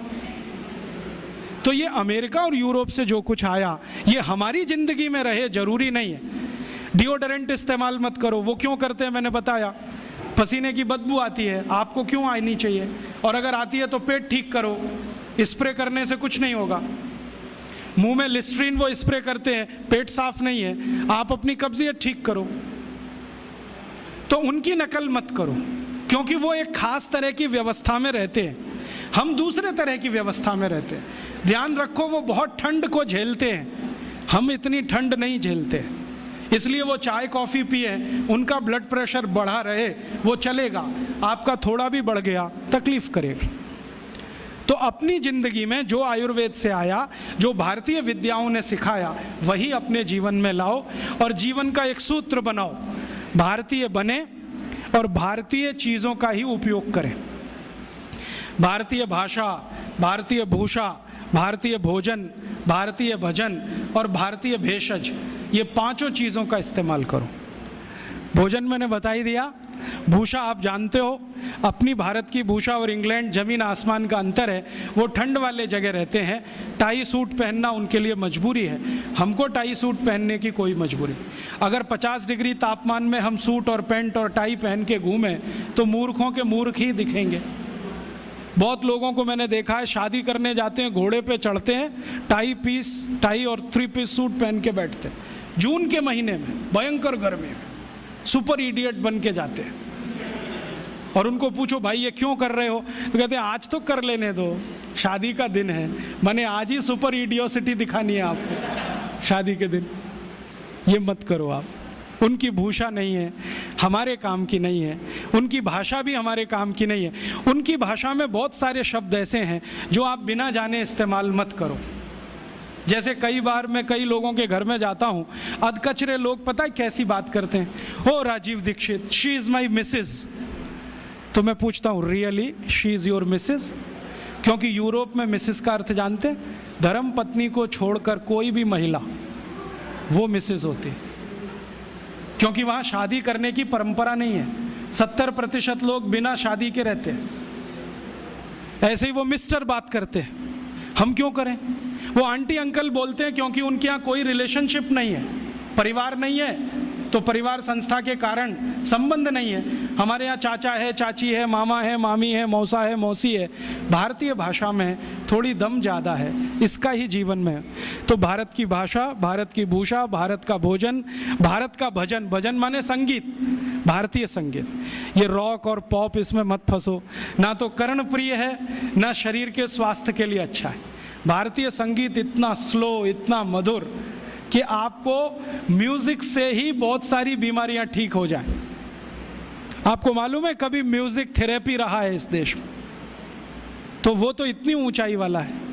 तो भारतीय भजन और भारतीय भेषज माने औषधि जितना बने उतना जीवन में आप करो, दूसरों को करने के लिए प्रेरित करो। तो एक दिन ये विदेशी विद्या चली जाएगी, और ये गई तो फिर इस देश को निरोगी रखना, निरापद रखना आसान हो जाएगा। और तब शायद ये सिद्ध होगा, सर्वे भवन्तु सुखिनः, सर्वे सन्तु निरामया, सर्वे भद्राणि पश्यन्तु, माँ कश्चित् दुःख भाग् भवेत्। तो ऐसा मैं आपसे निवेदन करता हूँ, आप इसको स्वीकार करें और दूसरों को स्वीकार करने के लिए प्रेरित करें। तो आपका आभार। जितना कुछ मैंने बोला, अगर ये पढ़ना हो तो इसकी छोटी छोटी कुछ किताबें बनी हैं, वो नीचे आप जाओगे तो स्टॉल पे हैं, आप ले सकते हैं। सीडी बनी है, वो ले सकते हैं। सीडी और किताबों पर मेरा कोई कॉपीराइट नहीं है, सबको कॉपी करने का कंप्लीट राइट है, क्योंकि भारतीय विद्याओं पर कॉपीराइट नहीं होता। ज्ञान मेरा नहीं है, सबका है। मैंने लिया, आपको दिया, आप किसी और को दो, ये है भारतीयता। यूरोप में होता है ज्ञान को पकड़ के रखो, बेचो इसको भी, हम बेचने में नहीं मानते। तो आप सुनो, दूसरों को सुनाओ, इन्हीं विषयों की सीडी को कॉपी कर करके बांटो, तो शायद इसमें मदद मिले और ये इतना तेजी से फैले कि जैसे कभी स्वदेशी आंदोलन चला वैसा ही फिर एक आंदोलन चले। और ये साल कुछ विशेष है, भारत में वंदे मातरम का 100वां साल है, स्वदेशी आंदोलन का भी 100वां साल है। 1906 में स्वदेशी आंदोलन शुरू हुआ, 1906 से वंदे मातरम पूरे देश में सार्वजनिक रूप से गाया गया।